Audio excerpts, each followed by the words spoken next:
হাসিনার এই জুলুম ফ্যাসিবাদের বিরুদ্ধে আমরা সবসময় লেখালেখি করেছি, আমি ব্যক্তিগতভাবে লেখালেখি করেছি। তো এই কারণে হয়তো অনেকেরই আমি চক্ষুশূল ছিলাম এবং হাসিনার যে গুম বাহিনী তাদের নজরে ছিলাম সেটা তো আমি অবশ্য বুঝতে পারি নাই। তো ভাইবা শেষ করে আমি যখন কোরিয়ায় ফেরার জন্য ব্যাক করি, সেটা ছিল 21 অক্টোবর 2018 সালে। আমি আমার শ্বশুরবাড়ি জামালপুরের ইসলামপুর, সেখান থেকে ট্রেনে করে ঢাকায় আসি। আমার ফ্লাইট ছিল রাত 1টায়। তো আমি ঢাকায় রাত 8টায় পৌঁছাই যাই। তা আমার সাথে যেহেতু শর্ট ট্যুরে গেছি দেশে, আমার সাথে লাগেজ তেমন বেশি ছিল না, খুব ছোট লাগেজ। তো ভাবলাম যে রাত 8টায় পৌঁছাই গেছি, আমি একটু বিশ্রাম নিয়ে রাত 10টা-11টার দিকে এয়ারপোর্টে গেলেই হবে। তো এয়ারপোর্টের পাশেই আমার একটা ছোট ভাইয়ের বাসা। তো তার ওখানে যাই, তার ওখানে গিয়ে রাতের খাবার খাই। রাতের খাবার খাওয়ার পরে কিছুক্ষণ বিশ্রাম নেওয়ার পরে তারপরে যখন 10টা সাড়ে 10টা বাজে তখন আমি সেখান থেকে রওনা দিই। তার বাসাটা একদম এয়ারপোর্ট সংলগ্ন এলাকায়। তো মাত্র 15 টাকা 20 টাকা রিক্সা ভাড়া দূরত্ব। তো আমি একা একাই গেছি, বাড়ি থেকেও ফ্যামিলির কাউকে নিয়ে যাইনি, যে একা একা তাদেরকে আবার ফেরত আসতে হবে। তা আমার সেই ছোটো ভাই বললো যে ভাই আমি আগাই দিয়ে আসবো নাকি আপনাকে।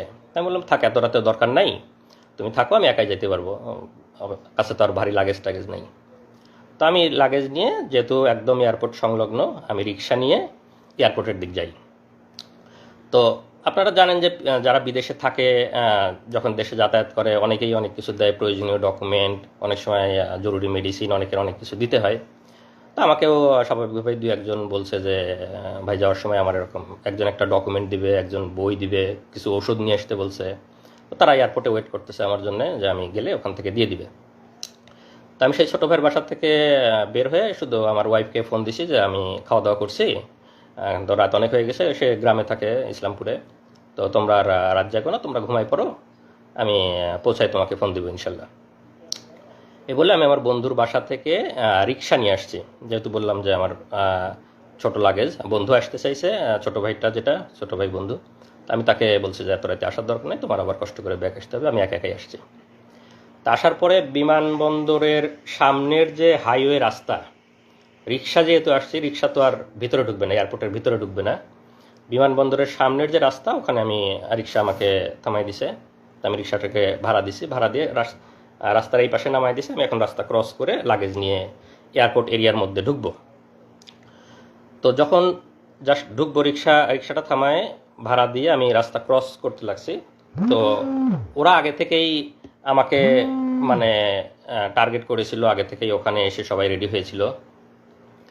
তো পরে আমি যখন পার হতে লাগছি, আমাকে এরকম করে হাত ধরছে একজন, হাত ধরে বলছে এনামুল হক মনি, আপনার রাত 1টায় কোরিয়াতে ফ্লাইট না? তো আমি তো স্বাভাবিকভাবে চিনতে পারিনি, আমি ভাবছি যে আমাকে যারা ডকুমেন্ট দিবে তাদের মনে হয় কেউ, তারা ওয়েট করতেছে আমার জন্যে। তাই আমি বলছি জি, আমি এনামুল হক মনি। তো জি বলার সাথে সাথেই একদম রাস্তার ওখানেই ওদের মাইক্রো সেট করা ছিল, মাইক্রোর একটা দরজা খোলা কার। তো কারের দরজা খোলা, আমাকে এরকম হাত ধরাই আছে, এনামুল হক মনি জিজ্ঞেস করছে, আমি যখন স্বীকার করছি, এরকম ধাক্কা দিয়ে আমাকে গাড়ির মধ্যে ফেলে দিছে। আর ভেতরে 2-3 জন ছিল, ভেতরের 2-3 জন আমাকে এরকম করে ধরে ভিতরে টান দিয়ে ঢুকাই নিছে। তো আমি চিল্লাচ্ছি আপনারা কারা, আমাকে নিয়ে যাচ্ছে, মানে আধা মিনিট থেকে 1 মিনিটের মধ্যে এরকম আমাকে ধরে ভিতরে ধাক্কা দিয়ে ফেলে দিছে, আর ভিতর থেকে কয়েকজন টান দিয়ে ঢুকাই নিছে। তো আমি কথা বলারও খুব বেশি সময় পাইনি, মানে ওখানকার মানুষজন একটু বুঝতেছে। তারপরে সাথে সাথে দরজাটা লাগাই দিল, কারণ দরজা লাগাই দিয়ে 1 মিনিটের মধ্যে আমার চোখ বেঁধে ফেললো, তারপরে পিছনে হাত বেঁধে ফেললো, আর আমার মোবাইল, মানি ব্যাগ, ল্যাপটপ, আমার লাগেজ যা যা ছিল, মোবাইল মানি ব্যাগ পকেট থেকে নিয়ে নিল। যেহেতু আমি ফ্লাই করার জন্য যাচ্ছি, আমার mobile, money bag, laptop, luggage যা যা ছিল সব কিছু নিয়ে নিল। জাস্ট চোখ বেঁধে ফেললো, পিছনে হাত বেঁধে ফেললো, মোবাইল, মানি ব্যাগ, ল্যাপটপ নিয়ে নিল, দরজাটা লাগাই দিয়ে গাড়ি টান। তো স্বাভাবিকভাবেই তো আমি আতঙ্কিত, যে কেউ আতঙ্কিত হবে সেই মুহূর্তে।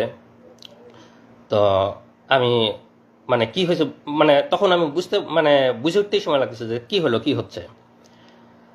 পরে 4-5 মিনিট একটু ওরা নীরব, আমাকে একটু হওয়ার সুযোগ দিচ্ছে। আমি তো জোরে জোরে নিঃশ্বাস নিচ্ছে, আল্লাহর কাছে দোয়া করতেছি, মানে বুঝতেছি যে কি হলো, কিন্তু অনুমান করতে পারতেছি না। হঠাৎ করে তো কিছুক্ষণ পরে এনামুল সাহেব, কি ভয় লাগছে, একজন জিজ্ঞেস করতেছে। তা বললাম যে হ্যাঁ আপনারা কারা, আপনারা আমাকে কি নিয়ে যাচ্ছেন? না ভয় নাই, আমরা তোমাকে কিছু জিজ্ঞাসাবাদের জন্য নিয়ে আসছি। তুমি তো হয়তো বুঝতে পারছো যে আমরা কারা। তো তোমাকে কিছু জিজ্ঞাসাবাদ করব। তোমার তো আবার রাতে ফ্লাইট আছে, তোমাকে আমরা এয়ারপোর্টে ড্রপ করে দিয়ে আসতে হবে। তো আমরা কিছু কথা জিজ্ঞেস করবো, তুমি দ্রুত উত্তর দাও, তাহলে আমরা তোমাকে দ্রুত এয়ারপোর্টে দিয়ে আসতে পারবো। মানে আমাকে পুশ করতেছে যাতে আমি দ্রুত বলি, তারা আমাকে প্রলোভন দেখাচ্ছে। তো বলো, তুমি কোরিয়াতে কি করো? কোরিয়াতে কি করো? সরকার বিরোধী লেখালেখি করো, দেশে কোথায় পড়াশোনা করছো, ছাত্র রাজনীতি করতা, তোমরা সামনে নির্বাচনকে সামনে রেখে কি কি অপপরিকল্পনা করতেছো, আমাদের সরকারকে তোমরা ইয়ে করার চেষ্টা করতেছো, সরকারকে ডিফিট করার চেষ্টা করতেছো, অনলাইনে তোমরা অনেকভাবে চেষ্টা করতেছো, লেখালেখি করতেছো। বলো কি কি করতা ছাত্র জীবনে, কোরিয়াতে কি কি করো, এগুলো বলো। আর আমার মোবাইল তো ওদের কাছে, আমার ফেসবুক মেসেঞ্জার, তারপরে জিমেইল, যত চ্যাটই আছে সবগুলো ঘাটতেছে, কন্ট্যাক্ট লিস্ট, কল লিস্ট ঘাটতেছে, আমাকে জিজ্ঞাসাবাদ করতেছে। তা আমি আমার স্টুডেন্ট লাইফ থেকে বলতেছি যে আমি এরকম বাংলাদেশ কৃষি বিশ্ববিদ্যালয়ে পড়তাম, আমি ভেটেরিনারিতে অনার্স করছি, মাইক্রোবায়োলজিতে মাস্টার্স করছি, তারপরে আমি কোরিয়াতে আসছি, আমি পিএইচডি করছি, পিএইচডি শেষে আসছিলাম। আমি আমার মতো করে আমার ছাত্র জীবন, আমার সব কিছু বর্ণনা, না আরও কিছু আছে, আরও কিছু আছে, আরও বলো, মানে পুশ করতেছে এরকম। তো বারে বারে আমি আমার মতো করে বলার চেষ্টা করতেছি, না তুমি এভাবে বললে তো ইনফরমেশন আমরা পাচ্ছি না। তারপরে আরও আরও তারেক জিয়া বা বড় বড় জায়গায় কানেকশন, তারা আমাকে এরকম মনে করছে বড় বড় জায়গায় কানেকশন আছে আমার, ওরকম বলো, আরও কিছু বলো, তুমি এরকম হলে কিন্তু ফ্লাইট মিস হবে, আমাদেরকে আবার দিয়ে আসতে হবে। তারপরেও আমি আমার মতো বলতেছি, মাঝে মাঝে ভয় লাগতেছে, আবার একটু ইয়ে হয়ে যাচ্ছে। তো পরে বললো যে এই, ওরা একজন আবার আরেকজনকে ফোন দিচ্ছে, এই একটু এয়ারপোর্টে ফোন দাও তো, এনা একটা যাত্রীর একটু দেরি হবে, তো তাকে আমরা দিয়ে আসবো। আমাকে মানে চোখ বাঁধা অবস্থা আমি শুনতেছি আর কি। তো বলছে না, বলে আমরা এয়ারপোর্টে ফোন দিছি, তোমাকে আমরা দিয়ে আসবো, একটু দেরি হবে, তুমি বলো, তুমি আমাদেরকে বলতে থাকো। তো এইভাবে আমি বলতে বলতে, না ঠিক আছে, তোমার মনে হয় আজকে যাওয়া হবে না, চলো আমাদের সাথে চলো, আমরা তোমাকে কালকে দিয়ে আসবো, কালকে তোমাকে এয়ারপোর্টে দিয়ে আসবো। পরে আমাকে চোখ বাঁধা অবস্থায় ওদের প্রায় 1 ঘন্টা মতো ড্রাইভ করে নিয়ে গেল ওদের অফিসে। তো নিয়ে যাওয়ার পরে আমাকে হাত ধরে সিঁড়ি দিয়ে উপরে তুলতেছে, বলতেছে ভাই সিঁড়ি আস্তে আস্তে ওঠেন, আমাকে বোঝাচ্ছে আর কি। তা আমি সিঁড়ি আস্তে আস্তে, চোখ বাঁধা সব কিছু। তো মনে হয় 3 তলাতে নিয়ে গেল আমাকে, চোখ বাঁধা অবস্থায় 3 তলাতে নিয়ে গেল। ওখানে নিয়ে গিয়ে চেয়ারে বসালো। চেয়ারে বসানোর পরে আবার জিজ্ঞাসাবাদ আমার, একদম নিজের নাম, বাবার নাম, মাতার নাম, বাড়ির ঠিকানা, বিশ্ববিদ্যালয়, কোরিয়ার সব ঠিকানা, শ্বশুর বাড়ির ঠিকানা সব কিছু লিখে ওখানে আবার জিজ্ঞাসাবাদ। সামনে নির্বাচনকে সামনে রেখে অপপরিকল্পনা, অনলাইনে লেখালেখি, এগুলো অনেক কিছু নিয়ে জিজ্ঞাসাবাদ। আর ওই মোবাইল ফেসবুক এগুলো ঘাটাঘাটি করতেছে। আর যেটা করে ওখানে, তো এমনিতেই সবসময় মানসিক একটা ভয়ের মধ্যে যে কেউ, চোখ বাঁধা, আমি কোথায় জানি না, মানসিক একটা ভয়। আর কানের কাছে মাঝে মাঝে এসে বন্দুক লোড করার মতো ক্রাশ করে শব্দ করে, যাতে আরও ভয় পায়, আরও বলে। আবার লাঠির খটখট খটখট শব্দ করে ফ্লোরে, বা এই মারবে, এই ইয়ে করবে। এনামুল আমাদের কাছে কিন্তু ওই কানে কানে ইয়ে লাগায় রাখেছে, আমাদের কাছে কিন্তু বাটন আছে, টিপ দিলে ইলেকট্রিক শর্ট লাগবে, কানে ইয়ে লাগায় রাখে। এরকম একটা মানসিক ভীতিকর একটা অবস্থা, যে বন্দুক লোডের শব্দ করে, লাঠির শব্দ করে, আবার এরকম ইয়ে করে। তা আমি, আল্লাহর রহমত যে আমি, আমার কথাগুলা মোটামুটি স্পষ্ট বের হচ্ছিল। তা আমি ওদের সাথে স্বাভাবিকভাবে কথা বলতে পারতেছিলাম। বেশি মানে যে একদম কথা জড়ো হয়ে আটকে গেছে এরকম না, ওই রকম হলে ওরা টর্চার আরও বেশি করে মারে। তো আমাকে সেরকম আর ইয়ে করতে হবে, আমাকে জিজ্ঞাসাবাদ করতেছে, আমি বলতেছি আমার মোবাইল, ইমেইল, চ্যাট বক্স সব কিছু ঘাটতেছে, এবং তারা ভাবতেছে আমি খুব শীর্ষ পর্যায়ের নেতা, শীর্ষ পর্যায়ের কানেকশন আছে, এগুলা বের করার চেষ্টা করতেছে, কিন্তু সেরকম কোনো কিছু ওরাই পাচ্ছে না। পরে সারা রাত ধরে জিজ্ঞাসা করার পরে আমাকে পরের দিন সকালে ওদের গুমের যে রুম, সেই গুমের রুমে নিয়ে রাখে।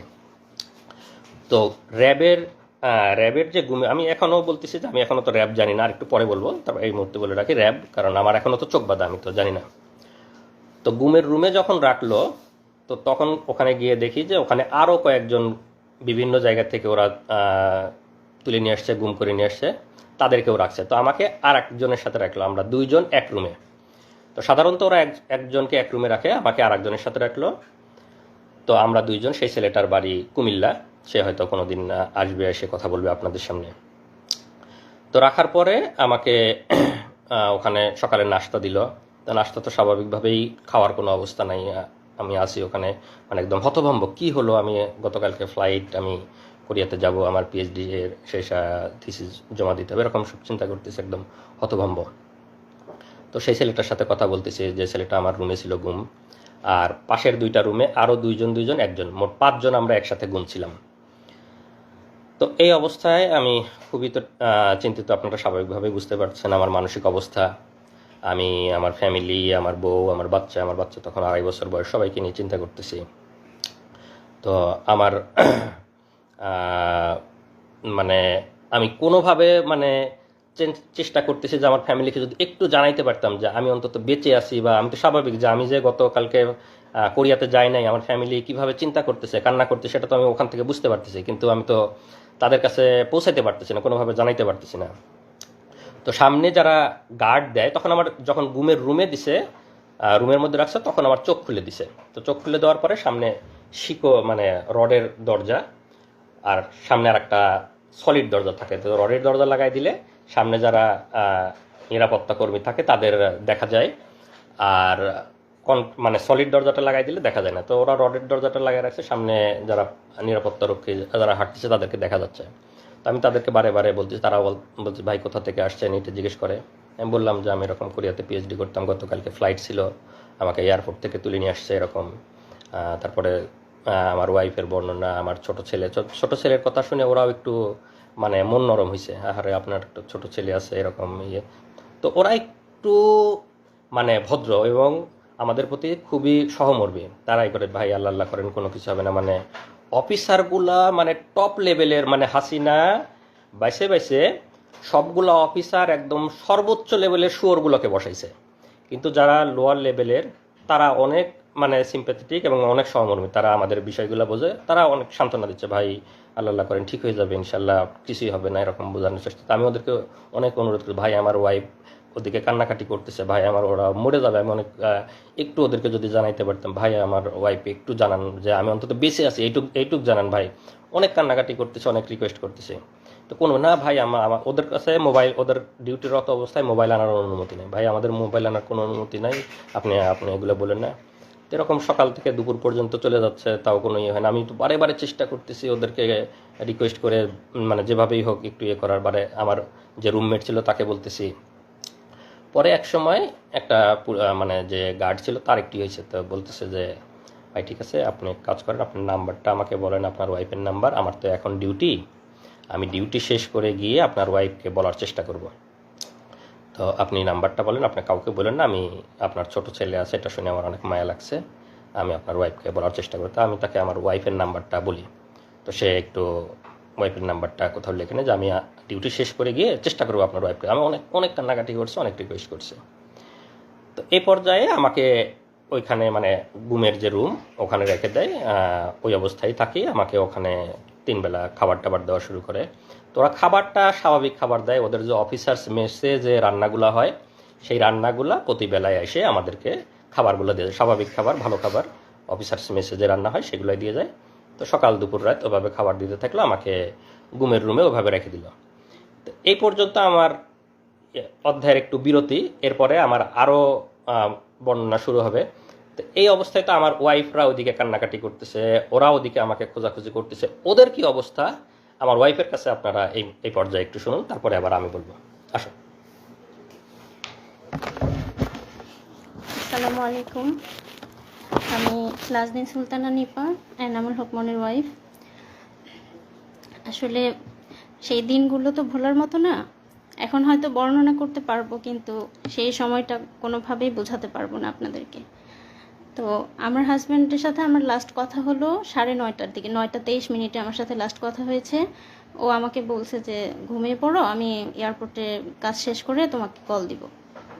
তারপর আমি বাবুকে নিয়ে ঘুমিয়ে পড়লাম। রাত যখন 12টা বাজে আমার হুট করে ঘুম ভেঙে গেল। আসলে কেউ জার্নি করলে, পরিবারের কেউ জার্নি করলে তো ওরকম গভীর ঘুম হয় না। তো 12:30টার সময় আমার ঘুম ভেঙে গেল। আমি তখন মোবাইলটা নিয়ে তাকে কল দিলাম। তো তার মোবাইলে রিং হচ্ছে কিন্তু কল রিসিভ করছে না। আবার আমি মেসেজ দিয়েছি যে ফ্রি হলে আমাকে কল দিও, তখন 12টা বাজে, তার ফ্লাইট ছিল 1টা 5-এ। তো আমি যখন মেসেজ দিচ্ছি, মেসেজ সিন হচ্ছে, কল রিং হচ্ছে কিন্তু কলও ধরছে না, মেসেজে রিপ্লাইও দিচ্ছে না। তখন আমার মানে কাছে খুব ইয়ে লাগলো যে মনে হয় ব্যস্ত আছে, হয়তো এয়ারপোর্টের কোনো ঝামেলা বা বিজি আছে এরকম। আমি অপেক্ষা করছি তারপর ওখান থেকে মেসেজ বা কল আসবে, কিন্তু আসছে না। তো যখন রাত 1টা পার হয়ে যাচ্ছে তখন আমার ভিতরে মানে কি ব্যাপার, কেন এরকম হচ্ছে, ও তো আমাকে জানানোর কথা। তো তখন আমার মনে হলো যে হয়তো মোবাইল হারিয়ে ফেলছে বা মোবাইল বা ল্যাপটপ হারিয়ে ফেলছে। কিন্তু আমার মানে বারবার খালি একা একা, আমি কিন্তু রাতে আমার বাবুর সাথে একা ঘুমিয়েছি, আমার বাবা মা অন্য রুমে, তাই মধ্যরাতে তো আমি কাউকে কিছু বলতে পারছি না। তখন আমি মানে খালি বারবার আল্লাহ আল্লাহ করছি যে আল্লাহ কি হলো, যদি মোবাইল হারিয়ে যায় তাহলে তো এয়ারপোর্ট থেকে অন্য কারো ফোন থেকে আমাকে একবার জানাবে সে, এটা আমি শিওর যে সে আমাকে জানাবে, কারণ আমি টেনশন করব। কিন্তু না, আমি অপেক্ষা করছি, রাত 1টা 2টা বেজে যাচ্ছে, কোনো মেসেজ নেই, কল নেই। রাত 1টার পরেও যখন তার ফ্লাইট ছিল, ফ্লাই করার সময়, তারপরেও আমি মেসেজ দিচ্ছি কিন্তু মেসেজ সিন হচ্ছে, রিপ্লাই দিচ্ছে না। হ্যাঁ, তো আমার কাছে মানে তখন থেকেই আমার মানে খুব অস্থির লাগতেছে যে কিছু একটা হয়েছে, আমি শিওর। হয়তো মোবাইল হারাইছে বা কিডন্যাপ কিছু একটা হয়েছে। আমাদের বাংলাদেশে তো এসব মানে খুব কমন। তারপরে সারা রাত কেটে গেল ওইভাবে। আমি ফজরের নামাজ পড়ে যে ভাইয়ের বাসায় গিয়েছিল, ছোট ভাইয়ের বাসায়, তাকে কল দিলাম, দিয়ে বললাম যে ভাইয়া আমি তো ওর সাথে যোগাযোগ করতে পারছি না, আপনার সাথে মানে লাস্ট কি কি কথা হয়েছে বা আপনি কি যোগাযোগ করেছিলেন তার সাথে? তখন সেই ভাই বলল যে না আপু, আমি তো ভাইকে রিকশায় উঠাই দিছি, আমি তার সাথে যেতে চাইছিলাম কিন্তু ভাই আমাকে না করলো। তো আমিও রাত্রিবেলা ফোন দিছি কয়েকবার কিন্তু কথা হয় নাই। তারপরে তার কাছ থেকে শুনে আমার আরও ভয় লাগা শুরু হয়ে গেল।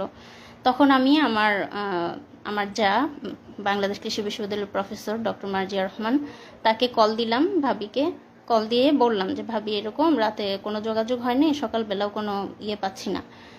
তো সকালবেলা আর ভাবি মানে প্রথমে বলতেছে আমাকে যে ও তো খুব মন ভোলা, মনে হয় ফোন টোন হারিয়ে গেছে, তুমি চিন্তা করো না, ও ল্যান্ড করে কল দিবে ইনশাল্লাহ। তো তারপরেও মানে আমার মনের মধ্যে তো ধুকপুকুনি যায় না। আমি সেই ভাইয়ের বাসা যেহেতু এয়ারপোর্টের একদম সামনে, আমি ওনাকে রিকোয়েস্ট করলাম যে ভাই আপনি একটু এয়ারপোর্টে যেয়ে, এই আমার হাজব্যান্ডের পাসপোর্টের ছবি ছিল আমার কাছে, যেহেতু আমিও কোরিয়াতে যাওয়া আসা করতাম, তো তার ডকুমেন্ট আমার কাছে ছিল। তখন আমি ওই ভাইকে তার পাসপোর্টের ছবি দিলাম যে এই নাম্বার মানে এই নাম্বারের পাসপোর্ট হোল্ডার ঢুকেছে কিনা এয়ারপোর্টে একটু খোঁজ নেবেন। তো সেই ভাই তখন সকাল 7টার সময় এয়ারপোর্টে যায়, সেই নাম্বার দিয়ে খোঁজ নেয় এবং তারা বলে যে না এই লোক এয়ারপোর্টে ঢোকে নাই। তখন সকাল 7টা বাজে।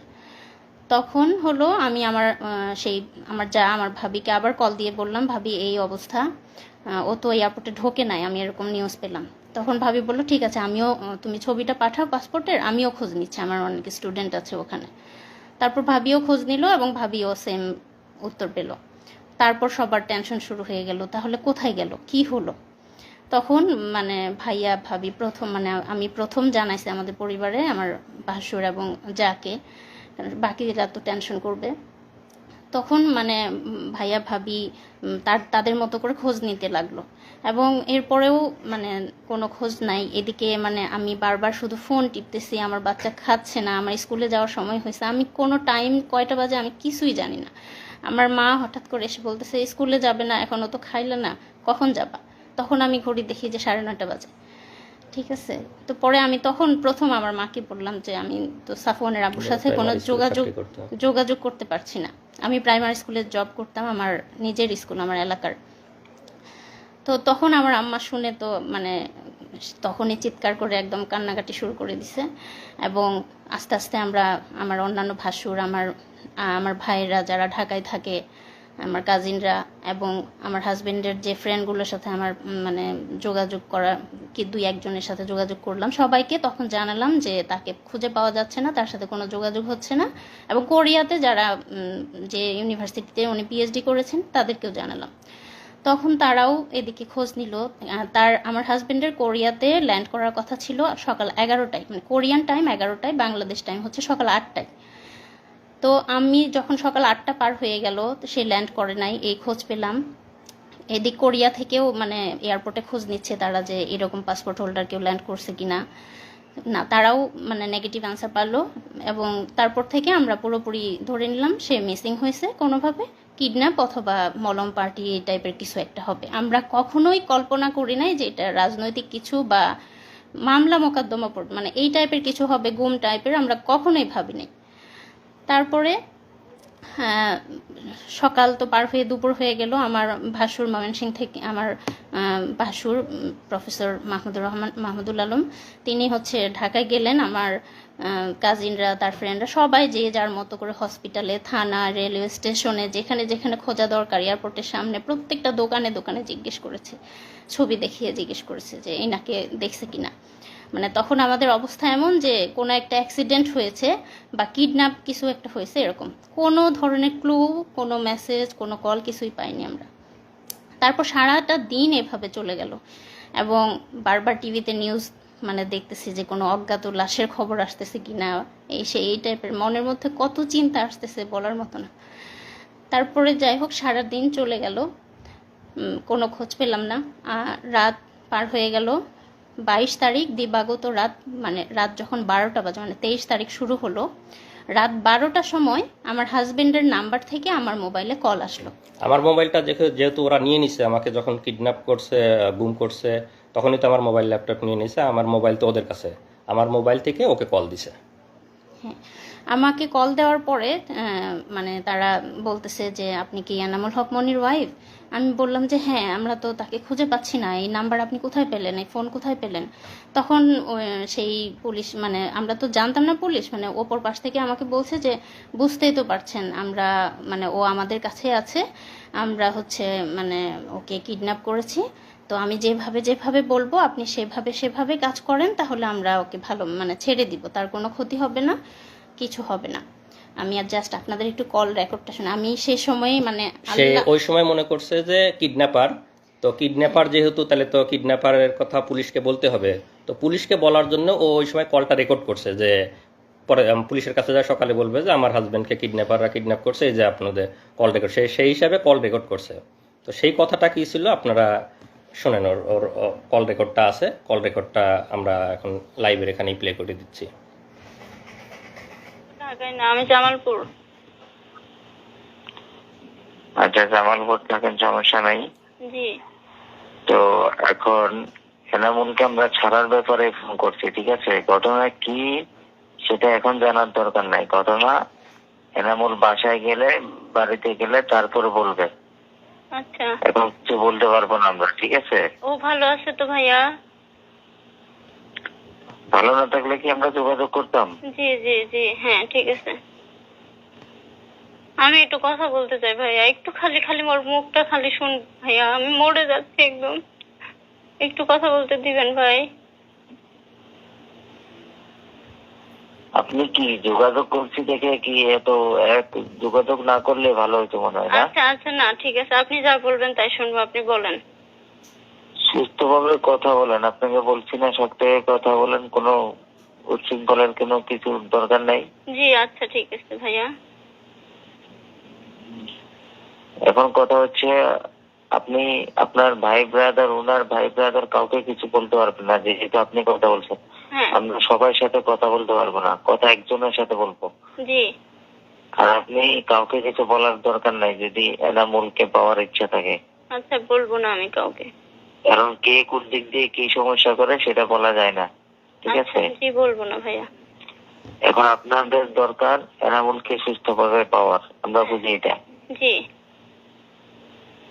তো সুস্থভাবে পাইতে হলে আমরা যেভাবে বলবো সেভাবে করতে হবে। আচ্ছা বলেন। তো আমাদের 1.5 লক্ষ টাকা দিতে হবে। 1.5 লক্ষ টাকা কখন দেবো ভাইয়া? এখন দিবেন? এখন? এত রাতে ব্যাংকে তো টাকা হ্যাঁ। ভাইয়া। আচ্ছা, আমি টাকার ব্যবস্থা করব। হ্যাঁ, আমি আপনার টাকা ব্যাংকে? জি ব্যাংকে। আমি তো কেন, কোন দোকানদার পরিচিত নাই? এই যে মোবাইলের অ্যাকাউন্টের দোকানদার আছে, জি ওই জন্য কেউ পরিচিত নাই? খোঁজ নিলে পরিচিত মানে হয়তো পাবো, কিন্তু আমি তো মেয়ে মানুষ, এটা তো আমার মানে একজনকে হলেও জানাতে হবে ভাই। না, আপনাকে কেউ যদি বিদেশ থেকে টাকা পয়সা পাঠায় তো কিভাবে তোলেন? মোবাইল অ্যাকাউন্টে তোলেন না? বিদেশ থেকে তো পাঠায় না, আমার হাজবেন্ড তো মানে আমি তো প্রাইমারি স্কুলে চাকরি করি, আমার টাকা দিয়ে আমি চলি, বুঝছেন? তো টাকা পাঠায় না। তারপরে তো এটা এখন তো আর আগের মতো দুনিয়াদারি নাই, ঠিক আছে? জি, আমি যেভাবে হোক পাঠাই দিব ভাই, এখনই আজকেই পাঠাই দিব ইনশাল্লাহ। আপনি দেখেন, চেষ্টা করেন, যদি পাঠাতে পারেন আমরা রাতের মধ্যে ছেড়ে দিব। আচ্ছা, আর যদি কথা হলো আপনার যত দেরি হবে আমাদেরও দেরি হবে। না আমরা পাঠাই দিব ভাই রাতের আর মধ্যে। যদি কাউকে কিছু বলেন, কারোর সাথে পরামর্শ করেন, সবাই কিন্তু পরামর্শ নেগেটিভ দিবে, কেউ কিন্তু না, সুস্থভাবে আমি এনামুল একজনকে ফিরে জানাই, আসে কিছু আমার বলবে না। একটা ভাই আছে, আমি আমার ভাইকে, আমার ভাই ইসলামপুরেই থাকে, আপনি কথা বলছেন মনে হয় তার সাথে, আমি ওনাকে জানাই, উনি টাকার ব্যবস্থা করে দিবে, ওনার পরিচিত বিকাশের লোক আছে। ইসলামপুরে কে থাকে? আমার বড় বোনের জামাই, আমার দুলা ভাই। ওনাকে বলেন না হয় আমার রবি নাম্বারে ফোন করতে, আচ্ছা অথবা আপনি ওনার সাথে কথা বলে আমাকে ফোন করেন। রবি নাম্বারে করেন, ওর মোবাইল এখন বন্ধ করে দিব। আচ্ছা, ঠিক ওর আছে। মোবাইল সময় একেবারে ওকে গাড়িতে তোলার পরে ওকে মোবাইল দেওয়া হবে। আচ্ছা ভাইয়া, আমরা টাকা পাঠিয়ে দেবো, কোনো সমস্যা নাই। হ্যাঁ, টাকা পাঠিয়ে আরে ভাই, আমরা যেটা চাইতেছি সেটা দিলে আর আপনাদের সাথে কোনো বেইমানি কেন করবো? কোনো জি দরকার জি আছে? জি জি ভাইয়া, আমি পাঠিয়ে দেবো টাকা, রাতেই পাঠাবো। ঠিক আছে, জি রাখেন। আপনি আপনার লোককে বলেন বা আপনি কথা বলেন, ওই রবি নাম্বার ফোন দেন, আপনি আপনার লোকের সাথে কথা বলেন। আচ্ছা আচ্ছা, ঠিক আছে। ঠিক আছে, আচ্ছা, রাখেন। আল্লাহ গো। তাড়াতাড়ি বলো। তা আমি তো ঘুমের রুমেই আছি এখনো, ওদের সাথে এখনো এগুলা হচ্ছে। তারপরে বলো। তারপর আমি বললাম যে আমাকে বললো যত দ্রুত আমি টাকা পাঠাবো তত তাড়াতাড়ি তাকে ছেড়ে দিবে, এবং গাড়ি রেডি আছে, জাস্ট টাকাটা পেলে তাকে ছেড়ে দিবে। আমি সকাল মানে 6টার সময় ওনারা আমাকে 4-5টা নাম্বার, ডাচ বাংলা বিকাশ মিলিয়ে প্রায় 4-5টা নাম্বার দিল। সবগুলোতে আমি হচ্ছে সকাল 6টা থেকে 9টা এর মধ্যেই আমি 1 লক্ষ টাকা পাঠাই। ঠিক আছে, যেহেতু শুক্রবার ছিল আর আমি অনেক রিকোয়েস্ট করছিলাম যে আমাদের কাছে এত বেশি টাকা নাই, আপাতত 1 লাখ, মানে আর শুক্রবার তো বিকাশ থেকে বেশি পাঠাতে পারছি না। এখানে আমি একটু অ্যাড করে দেই। ওরা যখন আমাকে জিজ্ঞাসাবাদ করতেছিল তখন আমার ফিনান্সিয়াল অবস্থা বোঝার চেষ্টা করতেছিল, মানে এটা ওদের গুম, কিডন্যাপ, ক্রসফায়ার, র্যাবের বিজনেস, র্যাব ডিবির বিজনেস। ওরা গুম করে নিয়ে গিয়ে ফিনান্সিয়াল অবস্থা বুঝে, আর্থিক অবস্থা বুঝে, মানে ক্রসফায়ার দিবে না বা মেরে ফেলবে না, এই বিনিময়ে ফ্যামিলির অবস্থা বুঝে যার কাছে যত পারে মানে টাকা পয়সা মানে বিজনেস করে নেয়। তো আমাকে যখন জিজ্ঞাসাবাদ করছে আমি বলছি যে আমি তো পিএইচডি স্টুডেন্ট, কোরিয়াতে থাকি, আমি কিছু টাকা স্কলারশিপ পাই, আমি কয়দিন আগেই দেশে আসছি, আমার তো ফ্লাইটে অনেক টাকা খরচ হয়ে গেছে, আমার তেমন কোনো টাকা নাই, আমার বাবা রিটায়ার্ড সরকারি চাকরিজীবী, মানে বাবারও তেমন কোনো, মানে সব কিছু মিলায়ে বুঝছে যে আমার কাছে খুব বেশি টাকা নাই, মানে আমি যেহেতু স্টুডেন্ট পিএইচডি করি, খুব বেশি সেভিংস নাই, আমার আব্বা রিটায়ার্ড, আমার শ্বশুর হলো বড় গৃহস্থ, তো সব কিছু মিলায় ওরা সেই পরিমাণই ওদের কাছে ডিমান্ড করছে। তারপর আমি সকাল 9টার মধ্যে টাকা পাঠালাম, তারা টাকা পেয়ে আমাকে কনফার্ম করলো যে হ্যাঁ টাকা পেয়েছি, আপনার ছোট ছেলে আছে শুনেছি, তারপর হচ্ছে আমরা ওকে কিছুক্ষণ পরেই ছেড়ে দিব, আপনারা গাড়ি নিয়ে রেডি থাকেন, কিছুক্ষণ পর মোবাইলটা দিয়ে ওকে ছেড়ে দিব। তারপর হলো আমার ভাসুরা ঢাকায় ছিল তখন, আমি তাদেরকে জানালাম যে এরকম এরকম কথা হয়েছে, ওনারা ছেড়ে দিবে, আপনারা গাড়ি নিয়ে রেডি থাকেন। তারা একদম রেডি গাড়ি নিয়ে। হ্যাঁ, এবং আমি মোবাইলটা নিয়ে বসে আছি যে তার একটা কল আসবে, এসে বলবে যে এনামুল এখানে আছে, আমরা তাকে ছেড়ে দিলাম, বা ও আমাকে কল দিয়ে বলবে যে আমি বের হয়েছি, এরকম। আমি ফোন নিয়ে বসে আছি, গ্রামে সবাই আমাকে ঘিরে ধরে বসে আছে, কিন্তু কল আর আসে না। সবাই মানে ওয়েট করছি আমরা, এদিকে আমার ভাসুররা ওয়েট করছে, কোনো কল আসে না।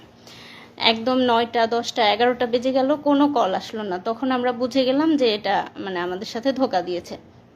তারপর যে নাম্বারগুলোতে টাকা পাঠালাম সবগুলো নাম্বার বন্ধ, যে নাম্বারে কথা বলেছি ফোনে সেটাও বন্ধ, এবং আমরা সেই নাম্বারগুলো ট্র্যাক করার চেষ্টা করেছি। নাম্বারের কোনো মানে ঠিকানা বা আইডি কার্ড যে রেজিস্ট্রেশন করা হয়েছে যে নাম দিয়ে, সেগুলো আমরা খোঁজার চেষ্টা করেছি, সেই কোনো নাম্বারে কোনো রেজিস্ট্রেশন ছিল না সেই সিমগুলোতে। তো তারপর যাই হোক দুপুর পর্যন্ত এরকম হলো। তখন পর্যন্ত আমরা তো মানে কিডন্যাপার হিসেবেই চিন্তা করেছিলাম। যখন দুপুরে টাকা পয়সা নেওয়ার পরেও ছেড়ে দিল না বা কোনো খোঁজ পেলাম না, তখন আমাদেরকে আমাদের অনেক শুভাকাঙ্ক্ষী, আমার হাজব্যান্ডের ফ্রেন্ড এবং তার ছোট ভাই বড় ভাই সবাই মিলে আমাকে ফোন করে বলতেছে যে আপু এটা ইয়ে না, এটা হচ্ছে কিডন্যাপ না, ভাইয়াকে সম্ভবত গুম করা হয়েছে আমরা ধারণা করতেছি, এবং ইলেকশনের আগে এগুলো খুব বেশি করা হচ্ছে। আর হচ্ছে এই মুহূর্তে আমাদের যত বেশি মানে ভাইরাল বা মিডিয়াতে প্রচার করব তত বেশি মানে ভাইয়ের জন্য ভালো, না হলে খারাপ কিছু হয়ে যেতে পারে। তো তখন আমি ফ্যামিলির সাথে কথা বলে তাদেরকে অনুমতি দিলাম, এবং সেই মুহূর্তে কোরিয়া, বাংলাদেশ এবং TV channel, news paper, daily star, প্রথম আলো সব জায়গায়, ফেসবুক সব জায়গায় ভাইরাল হয়ে গেল। আমরা প্রচার করলাম যে তাকে পাওয়া যাচ্ছে না এয়ারপোর্টের সামনে থেকে, মানে এয়ারপোর্টে যাওয়ার পর থেকে তাকে আমরা আর খুঁজে পাচ্ছি না, এরকম নিউজ হলো একদম, মানে কোরিয়া, বাংলাদেশ সব জায়গায় একদম ভাইরাল হয়ে গেল। তারপর হচ্ছে তারপরটা উনি বলবেন। হ্যাঁ, সে সময় আসলে অনেক পত্রিকা, টিভি মিডিয়া, যেহেতু আমি বিশ্ববিদ্যালয়ে পড়তাম, আমার বন্ধু, বড় ভাই, ছোট ভাই অনেকে সাংবাদিক ছিল, কোরিয়াতে অনেক সাংবাদিক বন্ধু ছিল। তো সবাই মানে যার যার অবস্থান থেকে চেষ্টা করে, সবাই নিউজ করে, অনেকটা ভাইরাল মতো হয়ে যায় সেই 2018 সালে, যাদের মনে আছে। তো এখানে একটা জাস্ট নিউজ আমার, যে এখানে ইংলিশ একটা নিউজ পেপার, যে পিএইচডি স্টুডেন্ট গোজ মিসিং, প্রথম আলো সহ অনেক জায়গায় আসে যে কোরিয়াতে ফেরার পথে পিএইচডি স্টুডেন্ট অপহরণ হয়ে গেছে। তো নিউজগুলো অনেকটা ভাইরাল মতো হয়ে যায়। তা আমি তো ওখান থেকে বুঝতেছি না, আমি যেহেতু গুমের রুমে আছি, আমি তো বুঝতেছি না আমাকে নিয়ে এত কিছু হচ্ছে। আমি বুঝতেছি সবাই খোঁজাখুঁজি করতেছে, কিন্তু এত নিউজ হয়েছে এটা তো আর আমার ধারণা নাই। তো ওখানে একবার একা কারারক্ষী, মানে যে গার্ড থাকে, সে একবার এসে জিজ্ঞেস করতেছে আপনি কি পিএইচডি স্টুডেন্ট নাকি, মানে ডিউটি চেঞ্জ হয়েছে অন্য একজন। তাই বললাম যে হ্যাঁ। আচ্ছা, আপনাকে নিয়ে অনেক লেখালেখি হচ্ছে, আপনার বন্ধু টন্ধু আছে নাকি সাংবাদিক? তোমাকে হ্যাঁ, তো বিশ্ববিদ্যালয়ে পড়ছে, অনেক সাংবাদিক বন্ধু আছে। তা একটু খালি মানে বুঝতে পারলাম যে মনে হয় আমাকে নিয়ে অনেক লেখালেখি হচ্ছে। এরপরে আসল মানে যে এতক্ষণ তো বললাম যে আমাকে উপরে একটা রুমে রাখছিল, যেখানে আমরা 2 জন ছিলাম এক রুমে, এবং সর্বমোট 5 জন ছিলাম পাশাপাশি রুমে। এরপরে আমাকে যে আয়নাঘর আমরা যেটা আসলে বুঝি যে গুমের যে স্পেশাল রুম, সেই স্পেশাল রুমে আমাকে নিয়ে যায়, রাখে, চোখ বেঁধে নিয়ে যায়। তো সেটা হলো যে মানে আমাকে চোখ বেঁধে যখন নিয়ে যায়, আমি এটা আগে একটু বলে নেই, যদিও এই স্টেজে তো আমি দেখতে পাচ্ছি র্যাবের কোন জায়গায় সেটা তো আমি জানি না, পরবর্তীতে জানছি। আমি এই স্টেজেই আপনাদেরকে একটু বলে দিচ্ছি। সেটা হলো যে আমাকে যেখানে রাখছিল সেটা হলো র্যাব 2 বসিলা মোহাম্মদপুর ক্যাম্প। আমি আবার বলতেছি, র্যাব 2 বসিলা মোহাম্মদপুর, ঢাকা, এখানে আমাকে রাখছিল। তো সেখানে আমাকে চোখ বাঁধে যখন নিয়ে যাওয়ার পরে, আপনারা যদি সাংবাদিক বা যারা আছেন, যারা মানবাধিকার কর্মী আছেন, তারা যাবেন, তারা দেখবেন র্যাব 2 এর বসিলা মোহাম্মদপুর ক্যাম্পে যদি আপনারা দরজা দিয়ে ঢুকে ডান পাশের যে বিল্ডিংটা, স্বাভাবিকভাবে দেখে মনে হবে একটা স্বাভাবিক বিল্ডিং, একতলা কি দোতলা বিল্ডিং, একটা গেট দিয়ে ঢুকে ডান পাশের বিল্ডিংটা। তো সেই বিল্ডিংয়ে আমাকে তখন ওই রুম থেকে চোখ বেঁধে নিয়ে গেল একটা টয়লেটের মধ্যে দিয়ে, দরজা আছে, দরজা দিয়ে সম্ভবত আন্ডারগ্রাউন্ডে নিয়ে গেল। সেখানে একদম সিঙ্গেল গুমের রুম করা আছে, এখানে বিভিন্ন যাদেরকে গুম করে নিয়ে আসে সেখানে রাখা, আমাকে সেই একটা রুমে রাখলো। তো সেই রুমটার বর্ণনা এরকম যে, আমরা যদি বাংলাদেশের একটা টয়লেট মতো চিন্তা করি, লো কমোড টয়লেট যেগুলো আমরা স্বাভাবিকভাবে ইউজ করতে পারি, হাই কমোড টয়লেট না। তো ওই রুমের মধ্যে একটা ছোট্ট টয়লেট আছে, একটা ট্যাপ, একটা বদনা। তার মানে আপনার টয়লেট বা প্রস্রাব করার জন্য বাইরে যেতে হচ্ছে না, ওখানে টয়লেট করা যাবে। আর বাকি যে ফাঁকা জায়গাটুকু আছে, মানে একটা টয়লেটের বড় একটা টয়লেটের জায়গার মতো বাকি যে ফাঁকা জায়গাটুকু আছে, সেই জায়গায় একটা স্বাভাবিক মানুষ টান হয়ে শুয়ে থাকতে পারবে না। আমি হাইটে অত বেশি লম্বা না, তারপরে আমাকেও পা একটু ঘুচায় এভাবে শুয়ে থাকতে হতো, এরকম এতটুকু জায়গা। আর সামনে যে দরজাটা একদম সলিড, এই দরজাটার মানে রডের শিক নাই, দরজাটা একদম সলিড, দরজার মানে হেড বরাবর একটা গোল ছিদ্র করা। তো সামনে যারা মানে গার্ড থাকে, তো কাউকে বলার দরকার হলে ওই ছিদ্রর ওইটা সরায় ওদেরকে ডাক দিলে তখন ওরা কোনো কথা বলা বা কোনো জরুরি কিছু দরকার হলে ওরা, বা খাবার দেওয়ার দরকার হলেও ওদিক দিয়ে এসে কথা বলে তারপরে খাবার দেয়। তো ওইটা হলো একদম স্পেশাল রুম গুমের, যে একদম মানে আমরা ভাষায় বর্ণনা দেওয়া, আপনারা আয়নাঘরের অনেক ছবি হয়তো আহ, আহ, ইয়েতে নেত্র নিউজে বা বিভিন্ন জায়গায় দেখছেন, আগামীতে আরও আসবে, আপনারা হয়তো ভিডিও দেখতে পারবেন, সাংবাদিক মানবাধিকার কর্মীরা যাবেন, সেগুলো ভিডিও করে নিয়ে আসবেন। তো একদম যেটা বর্ণনা দিলাম, একটা ছোট টয়লেট এবং বাকি যে ফাঁকা জায়গাটুক থাকে, কষ্টে মষ্টে পা ভাঁজ করে একজন মানুষ শুয়ে থাকতে পারে। তা আমাকে ওখানে রাখলো, রাখার পরে একা একা ওই রুমগুলো হলো সিঙ্গেল ইউনিট, একা একা একা রাখলো। তো স্বাভাবিকভাবে ওখানে তো সবসময় মৃত্যু আতঙ্ক, মানে কখন মেরে ফেলবে, কখনই মানে সবসময় কল্পনা যে মেরে কোথায় লাশ ফেলে দেবে, কেউ টের পাবে। বাংলাদেশে যা হয়, মানে লাশ ভাসতেছে, গুম হয়ে যাচ্ছে, নিখোঁজ হচ্ছে, কে কোথায় মারা যাচ্ছে, কার কোথায়, সেগুলো সবসময় চিন্তা হচ্ছে।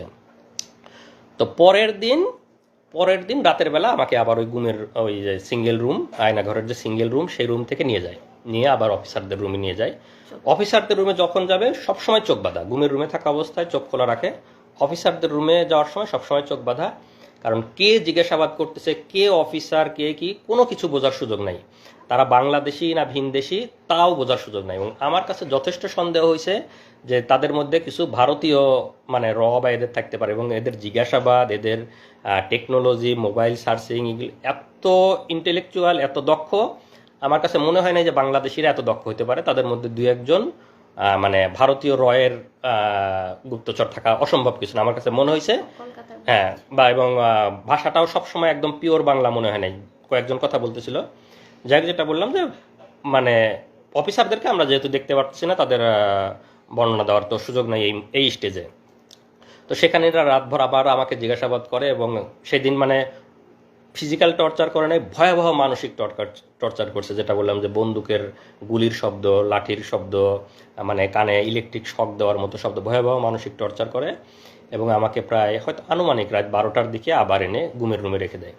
তো সেই দিন আমি মানে মোটামুটি এমনিতে অনেক আতঙ্ক ভয়, সেদিন মনে হলো যে আজকে মনে হয় খারাপ কিছু করতে পারবো। ওদের জিজ্ঞাসাবাদের ধরন বা সব কিছু মিলায় খুব মানে ভীতিকর একটা অবস্থা।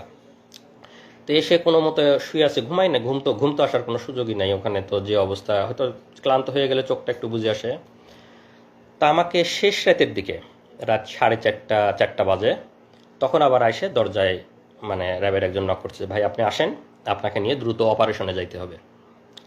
তখন তো আমার বুকের মধ্যে একদম মানে চিৎ করে উঠছে যে এত রাতে অপারেশন, মানে তখন তো এমনিতে সব সময় মৃত্যু চিন্তা, ক্রস ফায়ারের চিন্তা, মানে আমাকে শুধু দরজায় ডাক দিছে, আপনি বের হয়ে আসেন, আপনাকে নিয়ে অপারেশনে জানতে হবে। তখন আমি পুরাপুরি শিওর যে ভাই মানে মনে হচ্ছে যে আমাকে ক্রস ফায়ারের দেওয়ার জন্য ডাক, অপারেশন, র্যাবের অপারেশন এত রাতে আর কি হবে। তখন রাত 4টে 4:30 বাজে, আমি বুঝতেছি ফজরের সময় হয়ে যাচ্ছে। তখন আমি ওদেরকে বললাম, মানে ওই সময় তো চিল্লা চেঁচামেচি করেও কোনো লাভ নাই, মানে কেউ তো শোনার নাই। তখন আমি ওদেরকে বললাম যে ভাই একটু দেরি করেন, এখনই তো মানে আজান হয়ে যাবে, আমি ফজরের নামাজটা পড়ে নিই, আমি নামাজটা পড়ে বের হই। জীবনের মানে আমি একদম পুরাপুরি শিওর। আমি এখন হয়তো বলতে বলতে আমাদের অশ্রু শুকাই গেছে, মানে প্রথম যখন বলতাম আমি কান্নাকাটি করতাম আমার ওয়াইফের কাছে, সবার কাছে যখন বর্ণনা করছি, এখন বলতে বলতে মানে আমার অশ্রু শুকাই গেছে, হয়তো বা সেই এক্সপ্রেশনটা আসতেছে না যে মানে প্রথম দিকের আমার কি অবস্থা ছিল। আমি শতভাগ শিওর যে আমাকে ক্রস ফায়ারের জন্য নিয়ে যাচ্ছে, শুধু বলছে যে আপনি বের হন, আপনাকে নিয়ে অপারেশনে যেতে হবে। তা আমি ওদেরকে বললাম যে ভাই আমাকে একটু সময় দেন, আমি নামাজটা পড়ে বের হই, জীবনের শেষ নামাজ আমি পড়ে বের হই। আমি একদম মানে চিল্লা চেঁচামেচি করতেছি, চিল্লা চেঁচামেচি করে তো কেউ শোনার নাই। তো পরে আমি সুন্দর করে অজু করছি, অজু করে যখন টয়লেটে নিয়ে গেছে, ওরা চোখ বেঁধে হাত ধরে ধরে নিয়ে যায়। ওখানে গিয়ে আমি একটা খোয়া পাইছি, আমাদের যে খোয়া থাকে, তো খোয়াতে আমি টয়লেটের দেয়ালে মানে একটা নাম্বার লিখে, মানে আমার ওয়াইফের নাম্বারটা লিখে আসছি। মানে আমার কাছে মনে হচ্ছে যে আমাকে তো ক্রস ফায়ার দিয়ে দেবে, আমার ওয়াইফ বা আমার ফ্যামিলি মেম্বার কেউ কোনোদিন জানতেও পারবে না আমি কোথায় ছিলাম, কিভাবে মারা গেছি। যদি কেউ কোনোদিন পরবর্তীতে গুম হয়ে এই টয়লেটে আসে, এই নাম্বারটা যদি দেখে, তাহলে হয়তো সে একটু বুঝতে পারবে, তাহলে হয়তো সে আমার ওয়াইফকে হয়তো একদিন ফোন দিয়ে যায়, এই নাম্বারটা ওখানে পাইছিলাম, আপনি কি আপনার এই নাম্বারটা আমি টয়লেটে পাইছি। এরকম মনে হচ্ছে যে কোনোভাবে যদি একটু জানাইতে পারতাম তাদেরকে যে আমাকে আজকে মেরে ফেলতে যাবে, বা এরকম ফিলিংস। তা আমাকে বলে যে ভাই তাড়াতাড়ি করেন, আপনি তাড়াতাড়ি নামাজ পড়েন, আপনি তাড়াতাড়ি নিয়ে যেতে হবে, স্যাররা ওয়েট করতেছে। তা আমি অজু করে একদম ফজরের নামাজটা পড়লাম। আমার মানে সেই শেষ নামাজের যে কি ফিলিংস, এটা আমি মানে ভাষায় প্রকাশ করতে পারবো না। আমি একদম কনফার্ম আমাকে ক্রস ফায়ারে নিয়ে যাচ্ছে, এটা আমার জীবনের শেষ নামাজ। সেই নামাজের যে কি মানে ফিলিংস, সেটা আমার মানে এই মুহূর্তে বলার ভাষা নাই। নামাজ পড়ে আল্লাহর কাছে একদম অঝোরে কান্নাকাটি করে আল্লাহর কাছ থেকে জীবনের যত গুনাহ আছে সব মাপ চেয়ে একদম বিদায় নিয়ে যাচ্ছি, যে আল্লাহ তুমি আমার সব গুনাহ মাফ করে দিয়ে আমার বউ বাচ্চাকে দেখে রাখো। মানে একদম মৃত্যু পথযাত্রী মানুষের দোয়া যা হয়, আমি একদম দোয়া করে নামাজ পড়ে বের হলাম। আমাকে চোখ বেঁধে নিয়ে বের হলো। বের হওয়ার পরে আমি দেখলাম যে 3টা গাড়ি সাজানো, র্যাবের 3টা গাড়ি, সামনে মাঝখানে পিছনে। তো 3টা গাড়ি সবাই অস্ত্রসজ্জিত হয়ে ওখানে দাঁড়ায় আছে র্যাবেরিয়ে, কেউ হয়তো কাটার নিয়ে দাঁড়ায় আছে, কেউ হাতুড়, কেউ এরকম। তা আমার কাছে মনে হচ্ছে যে আমাকে ক্রস ফায়ার দিয়ে মারবে, যে কাটারগুলো দিয়ে হাত পা এগুলো কাটবে, মানে অঙ্গ প্রত্যঙ্গ বিচ্ছিন্ন করে করে ফেলবে, মানে বিভিন্ন রকমের অস্ত্র নিয়ে দাঁড়ায়, স্বাভাবিকভাবে ভীতিকর। আমাকে চোখটা এমনি বাইদে, ওখানে একটু দেখার মানে চোখটা খোলা ছিল জন্য সবগুলো দেখছি। আমাকে চোখ বাইদে মাঝখানের গাড়িতে তুললো, ওরা সামনের গাড়ি পিছনের গাড়ি, মাঝখানের গাড়িতে আরও কিছু উঠলো, আমাকে নিয়ে গাড়ি নিয়ে টান দিল। এটা হলো হয়তো ভোর 5টা মতো বা 4:30 থেকে 5টা আনুমানিক আর কি। তো গাড়ি চলতেছে চলতেছে, আমি একদম অঝোরে শুধু আল্লাহর কাছে হাত তুলে দোয়া করতেছি, মানে জীবনের শেষ মুহূর্তের যত মাপ চেয়ে নেওয়া, জীবনের শেষ মুহূর্তের যত দোয়া আল্লাহর কাছে করতেছে। আর পাশের যারা আছে তারা সান্ত্বনা দিচ্ছে, ভাই কান্না করেন না, আল্লাহ আল্লাহ আল্লাহ শিখ করি, তারা তখনও সান্ত্বনা দিচ্ছে। আর আমি অজোরে আল্লাহর কাছে শুধু দোয়া করে যাচ্ছে এরকম। আমি তো জানি যে আমাকে ক্রস ফায়ারে নিয়ে যাচ্ছে, শেষ মুহূর্তে যত আল্লাহর কাছে মাপ চেয়ে নেওয়া যায়। তো এইভাবে প্রায় 1 ঘন্টা মতো গাড়িটা চললো। চলার পরে কোথায় যেন থামলো। তো আমার যেহেতু চোখ বাঁধা, আমি তো বুঝতে পারতেছি না কোথায় থামলো। তো গাড়ি থামানোর পরে ওরা মনে হলো যে 10-15 মিনিট কোথায় যেন গেছে আশেপাশে, মানে আমার সাথে 2-1জন রেখে বাকিরা কোথায় যেন গেল 10-15 মিনিট। তো 10-15 মিনিট পরে এসে আমাকে গাড়ি থেকে নামানোর পরে তো তখন আমাকে যেহেতু এয়ারপোর্ট থেকে তুলে নিয়ে গেছিলো, আমার লাগেজ, আমার ল্যাপটপের ব্যাগ সব কিছু আমার হাতে, আমার লাগেজটা ধরাই দিল, কাঁধে ল্যাপটপের ব্যাগটা দিল, আমার মোবাইলটা দেয় নাই, মোবাইলটা দিলে যদি কোথায় কল দেই। তো ওই সময় আমার চোখটা খুলে দিল। চোখ যখন খুলে দিল তখন আমি দেখি আমাকে নামাই দিছে বিমানবন্দর স্টেশন, এয়ারপোর্টের অপোজিটে যে বিমানবন্দর স্টেশনের সামনে নামাই দিছে। তো এটার কারণ হলো যেহেতু আগের দিন সব জায়গায় নিউজ হয়ে গেছে যে কোরিয়াতে ফেরার পথে পিএইচডি গবেষক অপহরণ হয়েছে, আমার বাড়ি পাবনাতে, আমাকে বিমানবন্দরের সামনে থেকে পাওয়া যাচ্ছে না, বিমানবন্দরে যাওয়ার পথে পাওয়া যাচ্ছে না, এরকম নিউজ হয়েছে। এই জন্য ওরা আমাকে বিমানবন্দর স্টেশনের সামনে নামাই দিছে। নামাই দিয়ে তখন আমাকে বলতেছে যা তোর যেখানে খুশি যা। আচ্ছা, আরেকটা জিনিস, ওই নামানোর আগে গাড়ির মধ্যে আমার হাতে একটা দিয়ে, ওই শয়তানটার নামটা আরেকটু পরে বলবো, মানে চরমভাবে একটা চাপ দিচ্ছে, একটা কি যেন একটা ডিভাইস আমার সবগুলো আঙ্গুলের মধ্যে দিয়ে, মানে মনে হচ্ছে সবগুলো আঙ্গুল ভেঙে ফেলতেছি যাতে আমি শক্ত করে কোনো কিছু ধরতেও না পারে আমার লাগেজটা কোনো মতো। তো চরমই, আমি তো অনেক চিল্লাতে আমি করে গাড়ির মধ্যে আর কি। পরে নামাই দিয়ে লাগেজ ধরাই দিল, কাঁধে আমার ল্যাপটপের ব্যাগ, বলে যা যেখানে খুশি যা। পরে আমি তাকায় দেখলাম বিমানবন্দর স্টেশন। আমি তখনও ভাবতেছি, মানে আমার তখনও তো মৃত্যু আতঙ্ক, আমি ভাবতেছি যে আমি ছেড়ে দেবো, পিছন থেকে হয়তো গুলি করে মেরে ফেলবে। আর গাড়িতে যখন নিয়ে আসতেছিল তখন তো মনেই হচ্ছিল যে হয়তো আমাকে কোনো ব্রিজের উপরে নিয়ে যাবে, কোনো ফাঁকা জায়গায় নিয়ে যাবে, গিয়ে গুলি করে মেরে ফেলে দেবে নদীতে বা ব্রিজ থেকে ফেলে দিবে, মানে বাংলাদেশে যেভাবে লাশ ভাসে থাকে সেরকম আমি কল্পনা করতেছি, আল্লাহর কাছে দোয়া করতেছি। আর বিমানবন্দর স্টেশনে নামাই দেওয়ার পরে আমি দেখতেছি বিমানবন্দর স্টেশন, কিন্তু আমার মনের মধ্যে মৃত্যু আতঙ্ক। আমার কাছে মনে হচ্ছে যে আমি হাঁটতে থাকবো, পিছন থেকে মনে হয় গুলি করে মেরে দিবে আর কি, ক্রস ফায়ার করে দিবে, এরকম মনে হচ্ছে। তা আমি আশেপাশে হাঁটতেছি আর ওরা আমাকে ঘিরে ধরে হাঁটতেছে। তো যারা ঘিরে ধরে হাঁটতে, যেহেতু আমার এই স্টেজে চোখ খোলা, আমি তো সবাইকে দেখতে পাচ্ছি। আর কয়েকদিন গার্ড দিছে, গার্ডদের অনেকের তো চেহারা আমি দেখছি। তো সেই গার্ডদের অনেকের র্যাবের ড্রেস পরা, অনেকের ড্রেস ছাড়া, তো সব রকমই আছে। তা আমি আস্তে আস্তে এয়ারপোর্ট স্টেশনের ভিতরে ঢুকে গেলাম। তখন একটু সকাল হয়েছে, এয়ারপোর্টের স্টেশনের কিছু লোকজন আসছে। আমার মধ্যে তো আমি দেখতেছি তারা আমার চারপাশে ঘিরে আছে। আবার আমার মনে হচ্ছে আমি যদি কোনোভাবে একটু ফ্যামিলিকে জানাইতে পারতাম। তো আমি ওখানে গিয়ে 1-2জনকে একটু রিকোয়েস্ট করলাম, ভাই একটু মোবাইলটা দেওয়া যাবে, আমি একটু বাড়িতে কল দেবো। তো ওরা হয়তো আমার পিছন থেকে সিগন্যাল দিচ্ছে, খবরদার দেওয়া যাবে না। তো লোকজন না করলো যে না দেওয়া যাবে না, হ্যাঁ মোবাইল দিতে পারবো না। তো 2জনকে আমি রিকোয়েস্ট করছি, ভাই প্লিজ আমাকে একটু মোবাইলটা দেন, আমি একটু আমার বাড়িতে কল দিব। মানে ওরা দেখতেছি, আমি ওদেরকে দেখতেছি, কিন্তু তারপর আমি রিকোয়েস্ট করতেছি। তো ওদের হয়তো সিগন্যাল পায়, সে আর দেয় নেই। তো আমি স্টেশনে আরেকটু হাঁটতেই যে আমাকে প্রথমে হাত ধরে তুলে নিয়ে গেছিল, ওর নামটা আরেকটু পরে বলবো, যেহেতু এখনো পর্যন্ত আমি তো জানি না সে কে, তো যখন জানবো তখনই বলবো। সে যে আমাকে বিমানবন্দরে হাত ধরে তুলে নিয়ে গেছিল, যে শুয়োরটা, সেই এসে আবার আমার হাত ধরলো।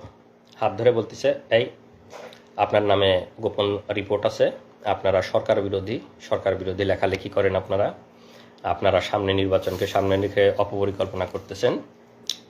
তো তো আপনাকে আমরা অ্যারেস্ট করতে আসছি, আমাদের কাছে গোপন রিপোর্ট ছিল যে আপনি এই মুহূর্তে এয়ারপোর্ট স্টেশনে আসবেন। আর ওই যে আমাকে গাড়িতে 10-15 মিনিট রেখে ওরা কোথায় যেন গেছিলো, ওরা গিয়ে একটা ট্রেনের টিকিট কেটে নিয়ে আসছে। ট্রেনের টিকিট কেটে আমার ল্যাপটপের ব্যাগের মধ্যে ঢুকাই দিছে যে আমি এইমাত্র পাবনার ঈশ্বরদী থেকে ট্রেনে করে এসে বিমানবন্দর স্টেশনে নামলাম। যেহেতু আগের দিন মানে সব সংবাদ মাধ্যমে নিউজ হয়ে গেছে যে আমার বাড়ি পাবনাতে, আমি বিমানবন্দর থেকে উধাও হয়ে গেছি। তো ওরা ট্রেনের টিকিট কেটে দিয়েছে যে আমি ট্রেনে করে পাবনা ঈশ্বরদী থেকে এয়ারপোর্ট স্টেশনে এসে নামলাম। তো আমাকে ধরার পরে আপনার নামে রিপোর্ট আছে, আমার ল্যাপটপের ব্যাগ থেকে ট্রেনের টিকিটটা বের করলো। বের করে ওদেরই কিছু লোকজন সেট করা আছে এয়ারপোর্টের ওখানে, স্টেশনের ওখানেই। তো তাদেরকে দেখাচ্ছে, এই যে দেখেন ভাই, ওদের ট্রেনের টিকিট দেখাচ্ছে এরকম, যে দেখেন ট্রেনের টিকিট, আমাদের কাছে গোপন তথ্য ছিল, এই এখন ঈশ্বরদী থেকে এখানে আসবে, সেই গোপন তথ্যের ভিত্তিতে আমরা ওকে ধরতে আসছি, তো আপনারা সাক্ষী থাকলেন না। এইটা হলো আমার ট্রেনের টিকিট, কারণ আমি যে জামালপুর থেকে ইসলামপুর থেকে গেছিলাম তারিখ সহ, এটা আমার ট্রেনের টিকিট, যে আমি বিমানবন্দরে 3 দিন আগে গেছিলাম, এটা আমার ট্রেনের টিকিট। আর ওরা একটা ট্রেনের টিকিট কেটে ওই সময় আমার ব্যাগের মধ্যে ঢোকাই দিছিল।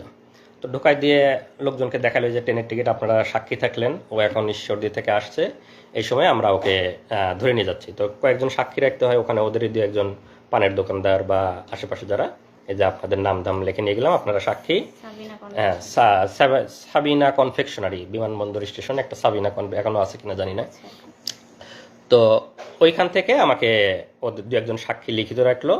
আর ওখানে লোকজন আবার ওদেরই লোকজন নাটক সাজাচ্ছে, ওরা দেখাচ্ছে যে ওই মোবাইল বের করে, এই যে দেখেন ভাই ফেসবুকে এরা বিভিন্ন সরকার বিরোধী লেখালেখি করে, যে ফেসবুকে আপনারা দেখেন এরা বিভিন্ন গুজব ছড়ায়, মানে সরকার বিরোধী অপপ্রচার করে, এরকম মানে লোকজনকে বলতেছে। আর লোকজন অনেকে আগে আসে, হায় রে সরকার এত উন্নয়ন করে তারপরেও ছেলেরা সরকারের বিরুদ্ধে লেখে, এরকম 2-1 বলতেছে। তা আমি ওদেরকে আবার আপনারা ওদের লোক, আপনারা যান, আপনারা মানে ওদের এখানে নাটক করতেছেন, আমি ওদেরকে চিল্লাপাল্লা করতেছি। যখন আমাকে বলতেছে যে আপনার নামে রিপোর্ট আছে, আপনাকে আমরা ধরতে আসছি, আমি তখন চিল্লাপাল্লা করছে যে আমাকে মানে গ্রেপ্তার করতে আসছেন, মানে আমি তো 3 দিন আপনাদের ওখানে ঘুমছিলাম, এখানে আমাকে এনে নাটক করতেছেন, মানে আমি খুব চিল্লাপাল্লা করছি। আশেপাশের লোকজন অন্তত যাতে জানে যে আমাকে ওরা 3 দিন ধরে ঘুম করে। আমার খালি মনে হচ্ছে কেউ যদি আমার একটু ছবি তুলে মানে নিউজে দেয় বা ফেসবুকে দেয়, অন্তত আমার ফ্যামিলি বা পরিচিত কারো না কারো নজরে আসবে। আমি খুব চিল্লাপাল্লা করি, ভাই আমাকে গুম করে রাখছিল, এরা আমাকে গুম করে রাখছিল, আমাকে ক্রস ফায়ারে দিবে, ভাই আমাকে মারি ফেলবে, কেউ আমার একটু ছবি তোলেন, কেউ একটু ফেসবুকে দেন, আমি এরকম চিল্লাবো। ওরা আমার মুখ চাপে ধরার চেষ্টা করছে, চুপ চুপ চুপ, এরকম মানে 2-1 কিল ঘুষিয়ে দিছে আমাকে। তো ওরা ওদের মতো তাড়াতাড়ি সাক্ষী নিয়ে আমাকে আবার বিমানবন্দর স্টেশন থেকে টেনে ঢেরে বের করে নিয়ে আসতো। আমাকে যখন বের করে নিয়ে আসতো তখনও আমি চিল্লাপাল্লা করতেছি, ভাই কেউ আমার একটা ছবি তোলেন, ভাই কেউ আমার একটা ছবি তোলেন, আমাকে ওরা নিয়ে যাচ্ছে, আমাকে গুম করে রাখছিল, কেউ একটু আমার ছবি তুলে একটু দেন, এরকম আমি বলতেছি। কিন্তু কেউই তো সাহস করে আর মানে মোবাইল বের করে ছবি তুলতে পারতেছে না। তো ওরা নিয়ে এসে বিমানবন্দরের সামনে যে ওদের আবার গাড়ি দাঁড় করায়, আমাকে একটু আগেই তো ওদের গাড়িতে করে নিয়ে আসছে, আবার গাড়িতে করে নিয়ে আবার চোখ বেঁধে ওদের যে ক্যাম্প সেখানেই নিয়ে গেল। তো এই পর্যায়ে নিয়ে গেল, তখন তো সকাল হয়ে গেছে।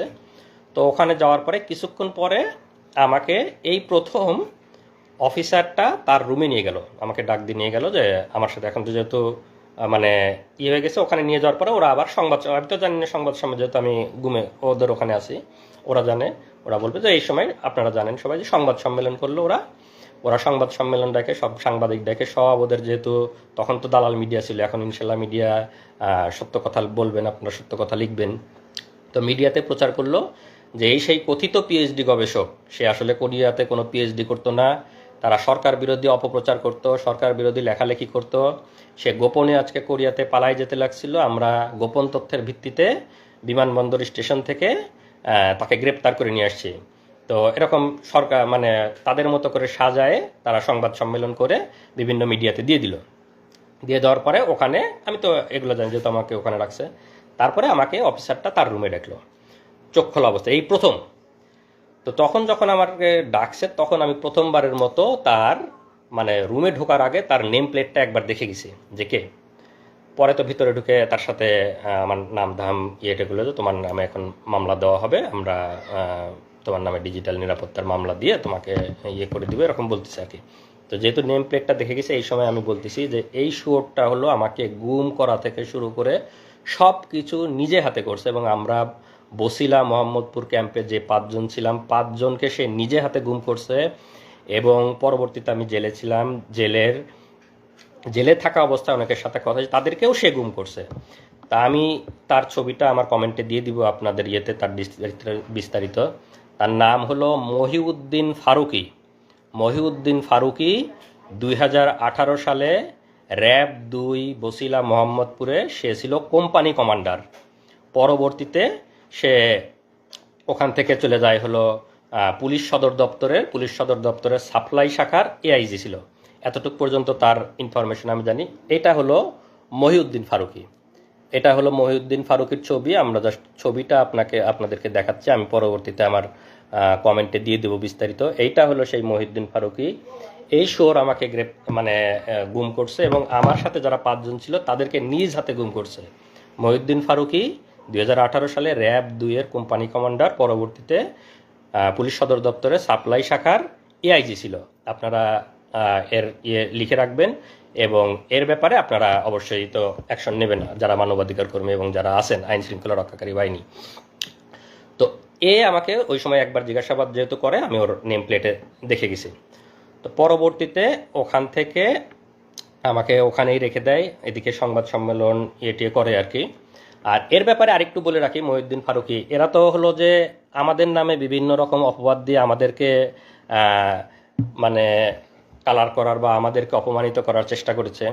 এই মহিউদ্দিন ফারুকী আপনারা নাম দিয়ে সার্চ দেবেন, মহিউদ্দিন ফারুকী নাম দিলেই দেখবেন এর নামে বিভিন্ন রিপোর্ট আইছে। পুলিশ সদর দপ্তরের সাপ্লাই শাখার এআইজি থাকা অবস্থায় নারী কেলেঙ্কারিতে এক মহিলাকে সে অবিবাহিত মানে বিবাহ বহির্ভূত মহিলাকে নিয়ে এসে সে নিয়মিত তার সাথে শারীরিক সম্পর্ক করত তার অফিসেই। এবং সেই মহিলা এক পর্যায়ে প্রেগনেন্ট হওয়ার পরে সে মহিলাকে কোনোভাবে জোর করে ওষুধ খাওয়ায় অ্যাবর্শন করানোর পরে পরবর্তীতে আবার সে শারীরিক সম্পর্ক করতে থাকে, মহিলাটা আবার প্রেগনেন্ট হয়।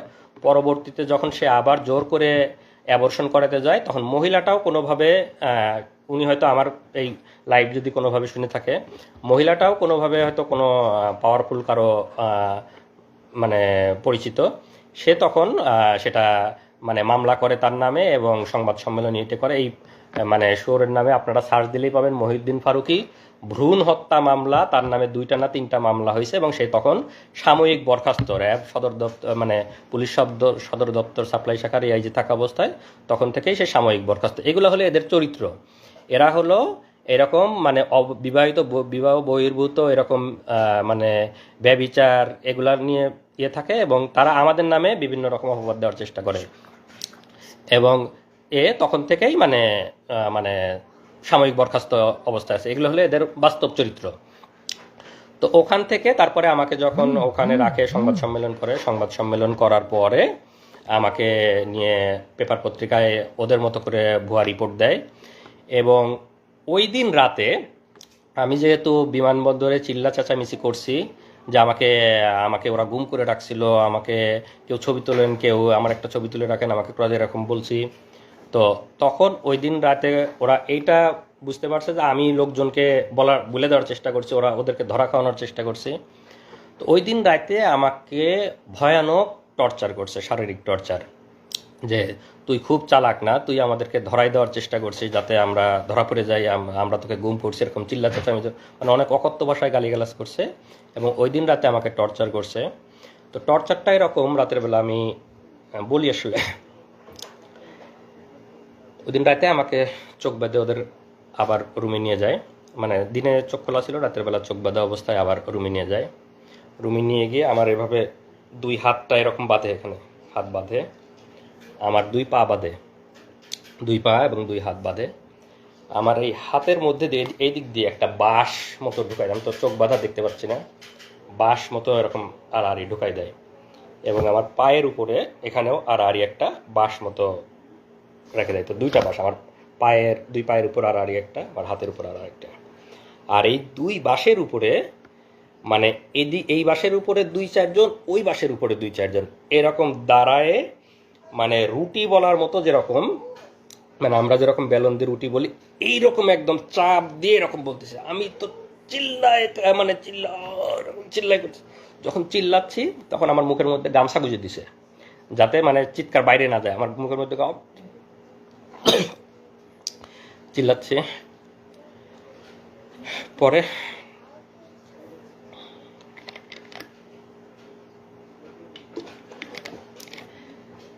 এভাবে প্রায় 15-20 মিনিট আমার উপর ভয়াবহ টর্চার চালায় ওরা।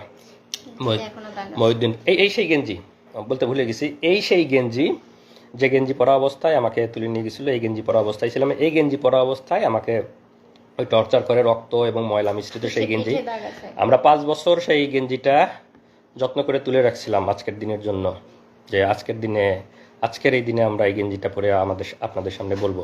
এই সেই গেঞ্জি পরা অবস্থায় আমাকে টর্চার করে, ভয়ানক টর্চার, রক্ত এবং ময়লা এখনো আছে। টর্চার করার পরে পরের দিন সকালে আমাকে থানায় পাঠাবে। আমার নামে এর আগে কোনো মামলা নাই, কোনো রিপোর্ট নাই, কোনো মামলা নাই। এখন তো আমাকে থানায় দিতে গেলে একটা মিথ্যা মামলা দিতে হবে।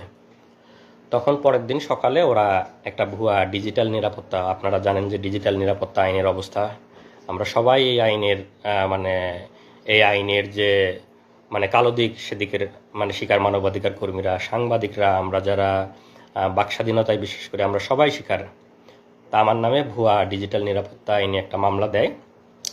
মামলা দিয়ে সকালে আমাকে থানায় পাঠাবে। থানায় পাঠানোর আগে আমার তো এই ড্রেসটার অবস্থা খুবই খারাপ, রক্ত ময়লা সব কিছু ভর্তি। তো এটা পরে যখন আমি থানায় যাব, থানা থেকে যখন কোর্টে উঠবো, তখন তো সবাই দেখবে আমার অবস্থা। তখন ওরা করে কি, আমার যেহেতু লাগেজ ওদের কাছেই, আমাকে এয়ারপোর্ট থেকে তুলে নিয়ে গেছে, লাগেজ তো ওদের কাছেই, লাগেজে আমার জামা কাপড় আছে, লাগেজ থেকে অন্য একটা গেঞ্জি নিয়ে আসলো। অন্য একটা গেঞ্জি নিয়ে এসে আমাকে বললো যে এটা চেঞ্জ কর। এটা খুলে আমাকে ফ্রেশ যে একটা গেঞ্জি, সেই একটা গেঞ্জি পরতে দিল, এই গেঞ্জিটা পর। তো আমার হাত পায়ের আমার ওঠার মতো অবস্থা নাই, কোনো মতে ওরাই পরাই দিল। আমি কোনো মতো করে পরে গেঞ্জিটা চেঞ্জ করে এই গেঞ্জিটা আমার লাগেজে, ভাগ্যিস এই গেঞ্জিটা ওরা আমার লাগেজে দিয়ে রাখছিল, এটাই করে লাগেজেই ফেলে দিয়ে রাখছে। পরবর্তীতে তো আমি জেল থেকে বের হওয়ার পরে যখন লাগেজ নিয়েছি, তখন আসলে এই গেঞ্জিটা আবার পাইছি। আমাকে ফ্রেশ একটা গেঞ্জি পরায়ে আমাকে থানায় পাঠায় দেয়। থানায় পাঠায় দিয়ে সেখানে যেটা বললাম যে আমার নামে মিথ্যা ডিজিটাল নিরাপত্তা আইনে মিথ্যা মামলা দেয়। মামলা দেওয়ার পরে আমি তো থানায় এসে, দিকে তো আমার পরিবার খোঁজাখুঁজি করতেছে, যে সংবাদ সম্মেলন ওরা জানছে, দেখতে পাইছে যে আমাকে গ্রেপ্তার দেখাইছে, কিন্তু এখনও ওদের সাথে আমার দেখা হয় নাই। আমি তো বুঝতে পারতেছি না যে আমাকে গ্রেপ্তার পেপার পত্রিকায়, মিডিয়া, কারণ আমি তো আমার জগতে। তো এই পর্যায়ে ওরাও খোঁজাখুঁজি করতেছে। তো এখন একটু সংক্ষেপে বলুক যে ওদের থানায় আসার পরের অভিজ্ঞতা। আমার কথা শেষ হয়েছিল যে আমার থেকে টাকা নিল, টাকা নেওয়ার পর তারা কনফার্ম করলো যে টাকা পেয়েছি, একটু পরে ছেড়ে দিব।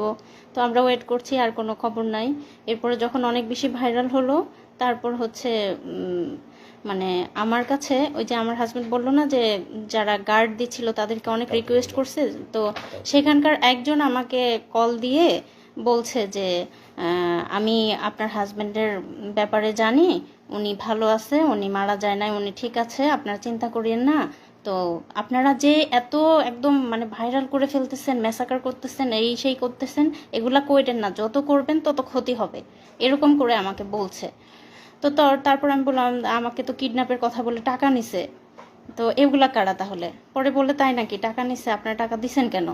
তারপরে আমি বললাম আমি তো জানি না, আমাকে বলছে কিডন্যাপ করছি, টাকা দেন, টাকা দিছি, কিন্তু তাকে আর ফিরিয়েও দেয় নাই এবং ফোন নাম্বারও বন্ধ। তখন সেই পুলিশ অফিসার বলছে না, কিডন্যাপ করা হয় নাই, সে ডিবির হেফাজতে আছে এবং তাকে সম্ভবত অ্যারেস্ট দেখানো হতে পারে 2-1 দিন পরে। আপনারা যারা লাইভটা দেখতেছেন একটু শেয়ার করেন, যাতে বাকি সবাই আসলে যে এই ফ্যাসিবাদ এবং গুম এরা যে কতটা ভয়াবহ, সবাই যেন জানতে পারে। হাসিনার ফ্যাসিবাদের শাসন এবং হাসিনার গুম নিয়ে সবাই যেন জানতে পারে। আপনারা সবাই লাইভটা একটু শেয়ার করে দিয়েন, যাতে সবার কাছে এই ইনফরমেশনগুলো পৌঁছায় যায়। তো ওই পুলিশটা আমাকে ফোন দিয়েছিল হলো দুপুর 11:30 থেকে 12টার এদিকে। তো আমাদের অবস্থাটা এমন ছিল, আমরা কাউকে বিশ্বাস করতে পারছি না তখন, কারণ কিডন্যাপের কথা বলে টাকা নিল, আবার পুলিশ ফোন করে আমাকে বলতেছে যে আপনারা এত ভাইরাল কেন করতেছেন। তো তখন আমাদের মনে হচ্ছে যে ওরা আমাদেরকে বাধা দেওয়ার জন্য হয়তো বা মিথ্যা কথা বলতেছে, আমাদের মনের ভেতরে সেই ধুকপুকুনি কমে নাই। তারপরে যাই হোক সারাদিন চলে গেল। বিকাল 3টা 2:45 থেকে 3টা এর মধ্যে হচ্ছে আমার ভাসুর, আমার যারা ঢাকায় ছিল, আমার ভাসুর আমাকে ফোন দিয়ে বলল যে সংবাদ সম্মেলন করে ওরা তো মনিকে অ্যারেস্ট দেখাইছে। তো ইয়েতে কি কি রেলওয়ে থানায় অ্যারেস্ট দেখাইছে। আর আমরা হচ্ছে তার ইয়ে করছিলাম, জিডি করছিলাম, আমরা জিডি করছিলাম হচ্ছে দক্ষিণ খান থানায়। তো রেলওয়ে থানায় অ্যারেস্ট দেখাইছে। আমার ভাসুরা সাথে সাথে সেখানে গেছে, যে তার সাথে দেখা করতে চাইছে, বলছে যে না এখন দেখা করা যাবে না এরকম।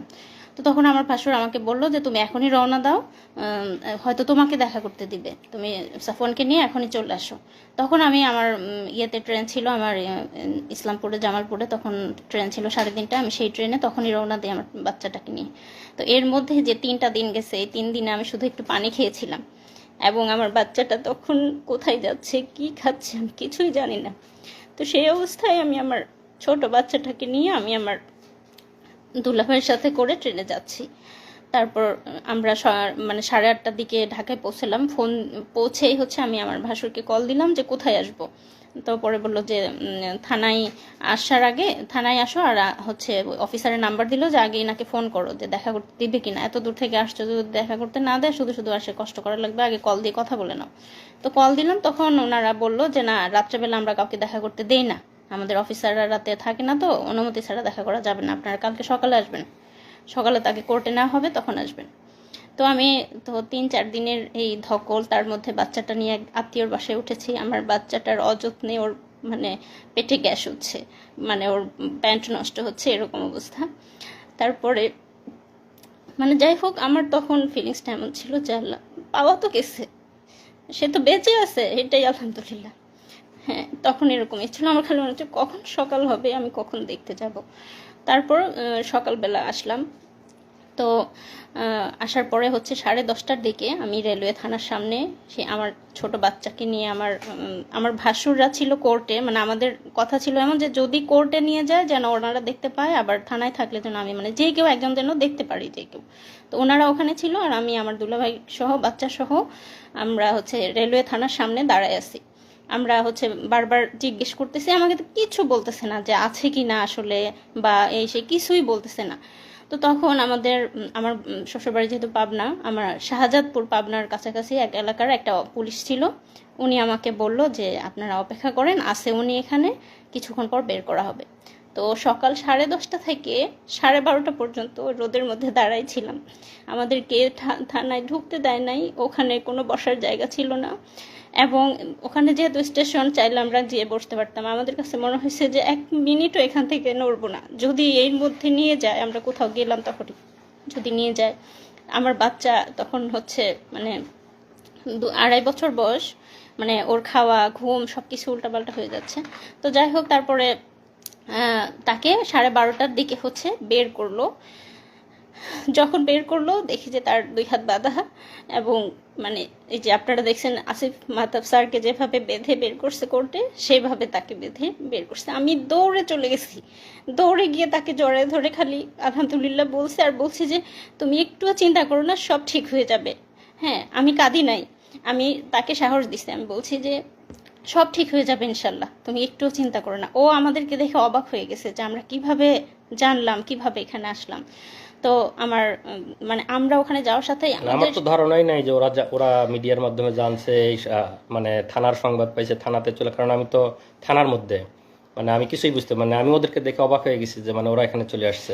আমি আমার ছেলেকে নিয়ে আমি যখন গেলাম দৌড়ায়, ওরা আমাদের কুকুরের মতো দূর দূর করে মানে ইয়ে করে দিচ্ছে, তাড়া দিচ্ছে, এই চলে যান চলে যান, খবরদার কাছে আসবেন না, কাছে আসলে কিন্তু আসামিকে টর্চার করবো, খবরদার কাছে আসবেন না। তো ও আমার বাবুকে জাস্ট একটা চুমা দিতে আসছিল, মানে ঠোঁটটা কাছে নিয়ে আসছে আমার বাবুর গালের কাছে, ওরা দিতে দেয় নাই,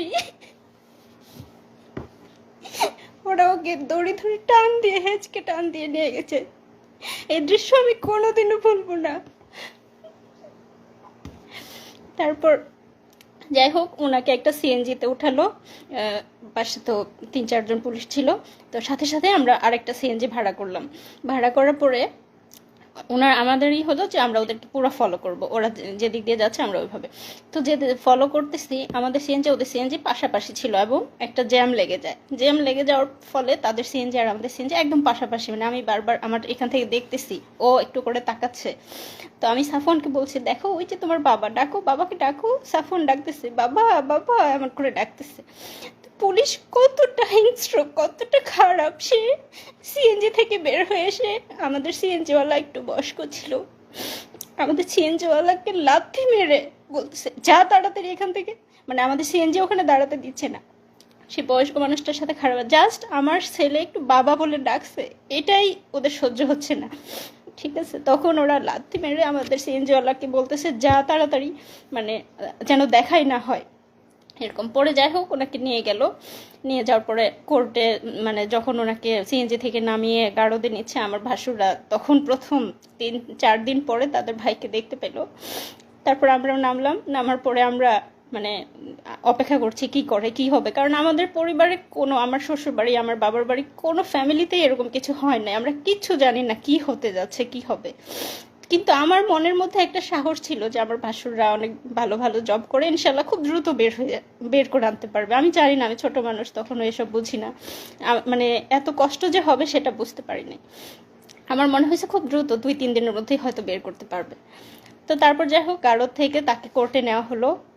আমরা পিছে পিছে যাচ্ছি, আমাদেরকে একটু কাছে ঘেঁষতে দিচ্ছে না, মানে কোনো কথা, কোনো ইনফরমেশন যেন আমরা তাকে না দিতে পারি বা উনি আমাদেরকে কিছু না জানাতে পারে, তার কাছেই ঘেঁষতে দিচ্ছে না, এবং দূর দূর করে তাড়িয়ে দিচ্ছে।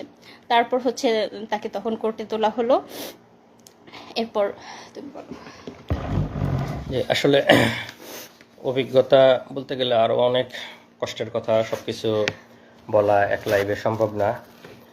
এরপরে তো আমাকে কোর্টে নিল গারদের, বা মানে কোর্টের কাহিনী আপনারা অনেকেই জানেন, যাদের পরিবারের অনেকে মামলা মোকদ্দমার শিকার হয়েছে। সেখানে কি অবস্থা সেটা আর বর্ণনা না করি, আমাদের লাইভ অনেক লম্বা হয়ে যাবে। তো আমাকে সেখানে যেহেতু বললাম যে ডিজিটাল নিরাপত্তা আইন, সরকার যে আইনটা করছে, আমাদের বাক স্বাধীনতা হরণের আইন, আমাদের স্বাধীনতা হরণের আইন, সেই আইনে মিথ্যা মামলা দেয়। মামলা দিয়ে আমাকে কোর্টে চালান দেয় এবং কোর্ট থেকে আমাকে রিমান্ড দেওয়া হয়। আইনজীবী, আমি তখন আমার আমার আমার আইনজীবী বলছে যে পিএইচডি করে, পিএইচডি শেষ, মানে শেষের ইয়েতে, মানে স্কলার, সে রিসার্চার। এত কিছু শোনার পরেও বিচারক আমাকে রিমান্ডে দিছে, আসিফ মাহতাব স্যারকে বা আমাদের সম্মানিত শিক্ষকদেরকে যেভাবে দেওয়া হয় সেভাবে আমাকে প্রথমে 3 দিনের রিমান্ডে দেয়, পরে আরও 1 দিনের রিমান্ড, এবং সেগুলার অভিজ্ঞতা বর্ণনা করতে গেলে আরও অনেক লম্বা হয়ে যাবে। তো সেগুলো আজকে বর্ণনা না করি। তো 3 দিনের মানে রিমান্ডগুলো শেষ হওয়ার পরে আমাকে রিমান্ডের ওখানে আমার ফ্যামিলির কাছ থেকে টাকা দাবি করছে, আমার কাছে ফ্যামিলির কাছ থেকে টাকা করছে, আমার ওখান থেকে টাকা নিছে। আমার মোবাইলটা ওদের কাছে ছিল। মানে হাসিনা তো সারা বাংলাদেশে, মানে পুলিশ এবং সব জায়গায় যে দুর্নীতি করছে, ওরা ওখানেই আমাকে বলতেছে যে মানে টাকা দিতে হবে। মানে ওখানে আমি কিভাবে টাকা দিব, তখন মানে আমাকে বিভিন্ন রকম ভয়ভীতি দেখাচ্ছে, আমার ফ্যামিলির উপর করবে, ফ্যামিলির উপর মানে ফ্যামিলিকেও জড়াবে এগুলোর মধ্যে। তখন আমি ওদেরকে বললি যে আমার মোবাইলটা আপনাদের কাছে আছে কিনা। হ্যাঁ, মোবাইল আছে। তখন আমি যেহেতু ইন্টারনেট ব্যাংকিং ইউজ করতাম, আমার কোরিয়ার যে ইন্টারনেট ব্যাংকিংয়ের অ্যাপস আমার মোবাইলে ইনস্টল করা ছিল, আমি ওখান থেকে ওদের মানে বিকাশে মানে ইনস্ট্যান্ট 10,000 টাকা ট্রান্সফার করে দেই। তখন মানে একটু মানে ঠান্ডা, মানে পুলিশ তো ঘুষখোর, মানে আমাদের কাছ থেকে 1 লাখ টাকা ওদের কাছ থেকেও চাইছে। তারপরে আমাকে মিথ্যা মামলা রিমান্ড শেষ করার পরে আদালতের মাধ্যমে আমাকে জেলে পাঠায় দেয়। তো জেলের অনেক অভিজ্ঞতা, জেল, রিমান্ড, এগুলা বলতে গেলে আসলে আরও বিস্তারিত বলার সময় নাই, লাইভও লম্বা হয়ে যাবে। তো জেলের সবচেয়ে সুন্দর একটা অভিজ্ঞতা হলো যে আমাদের শহীদ দেলোয়ার হোসেন সাইদি হুজুরের সংস্পর্শ পাইছি আমি ওই সময়। সাইদি হুজুর এবং আমাকে কেরানীগঞ্জ জেল থেকে কাশিমপুর জেলে পাঠানো হয়েছিল। তো কাশিমপুর জেলে যখন ছিলাম, সাইদি হুজুর সেখানে ছিলেন। আমি এবং সাইদি হুজুর প্রায় 20-25 দিন একসাথে ছিলাম। বিকালে আমরা একসাথে হাত ধরে হাঁটতাম, সাইদি হুজুরের সাথে গল্প করতাম। অনেক অনেক অনেক নসিহা করছে, আমার হাত ধরে, আমার ওই যে টর্চার করছে, আমার আঙ্গুলগুলো প্রায় আমি 3 মাস এই 2টা আঙ্গুল মানে কোনোভাবেই আমি মানে এরকম ভাঁজ করে, এই 3টা আঙ্গুল দিয়ে আমি খাওয়া দাওয়া করতাম। এই 2টা আঙ্গুলের কোনো ফিলিংস ছিল না। ওরা এমনভাবে মানে টর্চার করে যে এখানে বাইরে থেকে বোঝা যায় না, ভিতরের নার্ভ এবং ভেসেলগুলো যাতে ড্যামেজ হয়ে যায়। তো এই কারণে চাপ দেওয়ার ফলে হাত এবং পায়ের নার্ভগুলো কাজ করে না। বাইরে থেকে দেখে মনে হবে যে হালকা একটু দাগ বা এর মতো, কিন্তু ভিতরের নার্ভ মানে ড্যামেজ হয়ে যায়। এই কারণে দেখা যায় যে এদিকের সাপ্লাইগুলো বন্ধ হয়ে যায়। তো আমার এই 2টা আঙ্গুল প্রায় 3 মাস কোনো ফিলিংস পাইতাম না আমি। এবং আমি যেহেতু রিসার্চার, আমি পাইপেট ইউজ করি, আমি তো সবসময় এই ফিঙ্গারটা ইউজ করতে হয়। তো এই ফিঙ্গারের আমি কোনো মানে পাইতাম, কোনো ফিলিংসই পাইতাম না। এটা তো এই ভাঁজ করা বা কোনো ফিলিংস ছিল না এই 2টা আঙ্গুল প্রায় 3 মাস। তো দেলার হোসেন সাইদি হুজুরের সভাপতি ছিলাম, উনি আমার হাতে মেসেজ করে দিছে, দোয়া করছে সাইদি হুজুরকে আল্লাহ জান্নাতুল ফিরদাউস নসিব করুক। এটা আমার জেলের সবচেয়ে সুন্দর অভিজ্ঞতা যে সাইদি হুজুরের মতো একজন মানুষের সহচর্যে আমি প্রায় 20 দিন ছিলাম। উনি আমাকে ওনার একটা ফতুয়াও গিফট করছিলেন ওই সময়। আর এই যে আমরা এতদিন পরে আজকে লাইভে আসছে, আপনারা সবাই জানেন যে বাংলাদেশ কোন ফ্যাসিবাদের মধ্যে ছিল, আমাদের কোনো বাক স্বাধীনতা ছিল না, আমাদের বলার কোনো সুযোগ ছিল না, বলার কোনো অধিকার ছিল না, মিডিয়া আমাদের কথা প্রচার করতো না, আমাদের পরিবারের উপর টর্চার করা হতো, পরিবারের আমি কোরিয়াতে চলে আসছি, আবার আল্লাহ আমাকে জেল থেকে অনেক কঠিন পথ পাড়ি দিয়ে আসতে হয়েছে, সেগুলা অন্য কোনো একদিন বলবো। তারপরেও আমার এখানে পিএইচডি ডিগ্রি হয়েছে, আল্লাহ আমাকে ভালো চাকরি মিলাইছে, অনেক ভালো আছি। কিন্তু তারপরেও তো মানে দেশের প্রতি টান আছেই। আর এতদিন যে আমরা বলতে পারি নাই, কিন্তু এর মাঝে তো আমরা চুপ ছিলাম না। আমরা যারা বলতে চাই তারা তো আমরা বিভিন্নভাবে বলার চেষ্টা করি। আমি আল জাজিরাতে, বিবিসিতে, আমাদের শ্রদ্ধেয় সামি ভাই, তাসনিম খলিল ভাই, ওনাদের সাথে কথা বলছি, ওনাদের কাছে বলছি, বিবিসিতে বলছি, আল জাজিরাতে বলছি, সব জায়গায় হাসিনার ফ্যাসিবাদ, হাসিনার গুম, এগুলো আমরা অলরেডি ইন্টারন্যাশনাল মিডিয়াতে দিয়ে রাখছিলাম। এবং আজকের যে এই যে সরকারের পতন, এগুলো আসলে তো সব কিছুরই সম্মিলিত একটা মানে বাইরে থেকে মানে র্যাবের যে স্যাংশন বা র্যাবের এগুলো সব কিছুই আসলে সম্মিলিত মানে রিপোর্ট বা এগুলোর মাধ্যমে হয়েছে। এবং আমি যেহেতু পিএইচডি রিসার্চার ছিলাম, আমি তো স্বাভাবিকভাবেই মোটামুটি তাদের সাথে ইংরেজিতে কথা বলতে পারবো, তো আমি তাদেরকে সব কিছু বিস্তারিত বলছি, বিবিসি, আল জাজিরা এবং মানবাধিকার সংগঠনগুলোকে। তো আসলে শেষ কথা এটাই যে আমরা যারা প্রবাসে আছি সবাই দেশকে ভালোবাসে, স্বাভাবিকভাবে আমিও ভালোবাসি, দেশকে অনেক ভালোবাসি। দেশকে ভালোবাসি জন্যই পিএইচডি শেষ করে ইচ্ছা ছিল দেশে ফিরে যাব, দেশে থাকব, দেশের জন্য কাজ করব, সেই আশা আকাঙ্ক্ষা নিয়েই গেছি। এবং নিজের যোগ্যতা বলে ইচ্ছা ছিল ইউনিভার্সিটিতে জয়েন করব, ইউনিভার্সিটিতে জয়েন করার চেষ্টা করেছি, কিন্তু আমাদের যেহেতু মেধাকে মূল্যায়ন করা হয় না, স্বাভাবিকভাবেই আমাকেও মূল্যায়ন করা হয় নাই। আমাকে দেশের জন্য কাজ করতে গিয়ে আমাকে আসামি হয়ে দেশ থেকে ফিরে আসতে হয়েছে। তো আমরা সেই কষ্ট নিয়েই এখনও আছি। শত কষ্টের পরেও আমরা আজকে আলহামদুলিল্লাহ বলি যে আমাদের শত জুলুম নির্যাতনের পরে আল্লাহ আমাদেরকে মুক্তি দিয়েছে, ফ্যাসিবাদ থেকে মুক্তি দিয়েছে, জালিমের শাসন থেকে মুক্তি দিয়েছে। এবং আজকে আমান, আজমি, আরমান ভাইরা ফিরে আসছে আয়নাঘর থেকে, এটা দেখে আমরা কান্না করতেছি, আমার স্ত্রী আমরা কান্না করতেছি যে আমরা 3 দিন ঘুমিয়ে আমাদের কি অবস্থা ছিল, মনের অবস্থা। এই ভাইরা 8-10 বছর ধরে গুম, তাদের মনের অবস্থা কি? আপনারা হয়তো তাদের কথাও শুনবেন, তারা আস্তে আস্তে হয়তো আসবে। তাদের মানসিক অবস্থার কি অবস্থা আমি জানি না, 3 দিনেই তো আমার মানসিক অবস্থা বর্ণনা করলাম। এবং এই অবস্থায় সবসময় দেশে যাওয়ার জন্য উদ্গ্রীব, যেহেতু মিথ্যা মামলা দিয়ে রেখেছে এবং দেশের জন্য কাজ করতে গিয়ে দেশ থেকে আসামি হয়ে ফিরে আসছি। দেশে যাওয়ার খুব বেশি সুযোগ ছিল না। এর মাঝে আমার আম্মা ক্যান্সারে আক্রান্ত হয়ে মারা যায়। আমি আম্মাকে শেষবার দেখতে পারেন, আম্মা মারা যাবে, আম্মা ডাক্তার বলছে যে এত মেয়াদ আছে, এত মাস ম্যাক্সিমাম হয়তো টাইম পাইতে পারে। আমার ডায়াগনোসিস হয়েছিল লেট স্টেজে। সব কিছু জানার পরেও আমরা আম্মার জন্য যাইতে পারি। শেষ মুহূর্তে না পেরে আম্মার যখন অবস্থা বেশি খারাপ, আমি টিকিট কাটছিলাম, আমি, আমার স্ত্রী, সন্তান, আমরা 4 জন সবাই টিকিট কাটছি যে যত যাই হোক আমাকে গ্রেপ্তার করলেও আমি যাব, আম্মাকে আমার দেখতেই হবে। আম্মা সেই শেষ সময় আমি টিকিট কেটে যাওয়ার চেষ্টা, তখন করোনার পিক সময়, টিকিট অনেক এক্সপেন্সিভ, টিকিট পাওয়া যায় না, ফ্লাইট নাই। সেই মুহূর্তে আমি টিকিট কেটে মানে আম্মার জন্য গেছি। কিন্তু আমি যেদিন টিকিট কাটছি আম্মা তার পরের দিন মারা গেছে। আমি যেতে যেতে আম্মার জানাজা পাই নাই, আমার যেতে আরও একদিন ডিলে হয়েছে। কারণ তখন করোনার সময় তো আমাদের পারমিশন নিয়ে যাইতে হইতো যে আমরা ফিরে আসবো। করোনার সময় ফ্লাইট অ্যাভেলেবেল ছিল না, টিকিট কেটেই যাওয়ার সুযোগ ছিল না। তো টিকিট কেটে আমার ফ্লাইট ছিল 2 দিন পরে, আমি যেদিন টিকিট কাটছি পরের দিন আম্মা মারা গেছে। তো আমি আমার আম্মাকে পাই নাই, এই আফসোস আমার সারা জীবনে যাবে না। আমি আম্মাকে,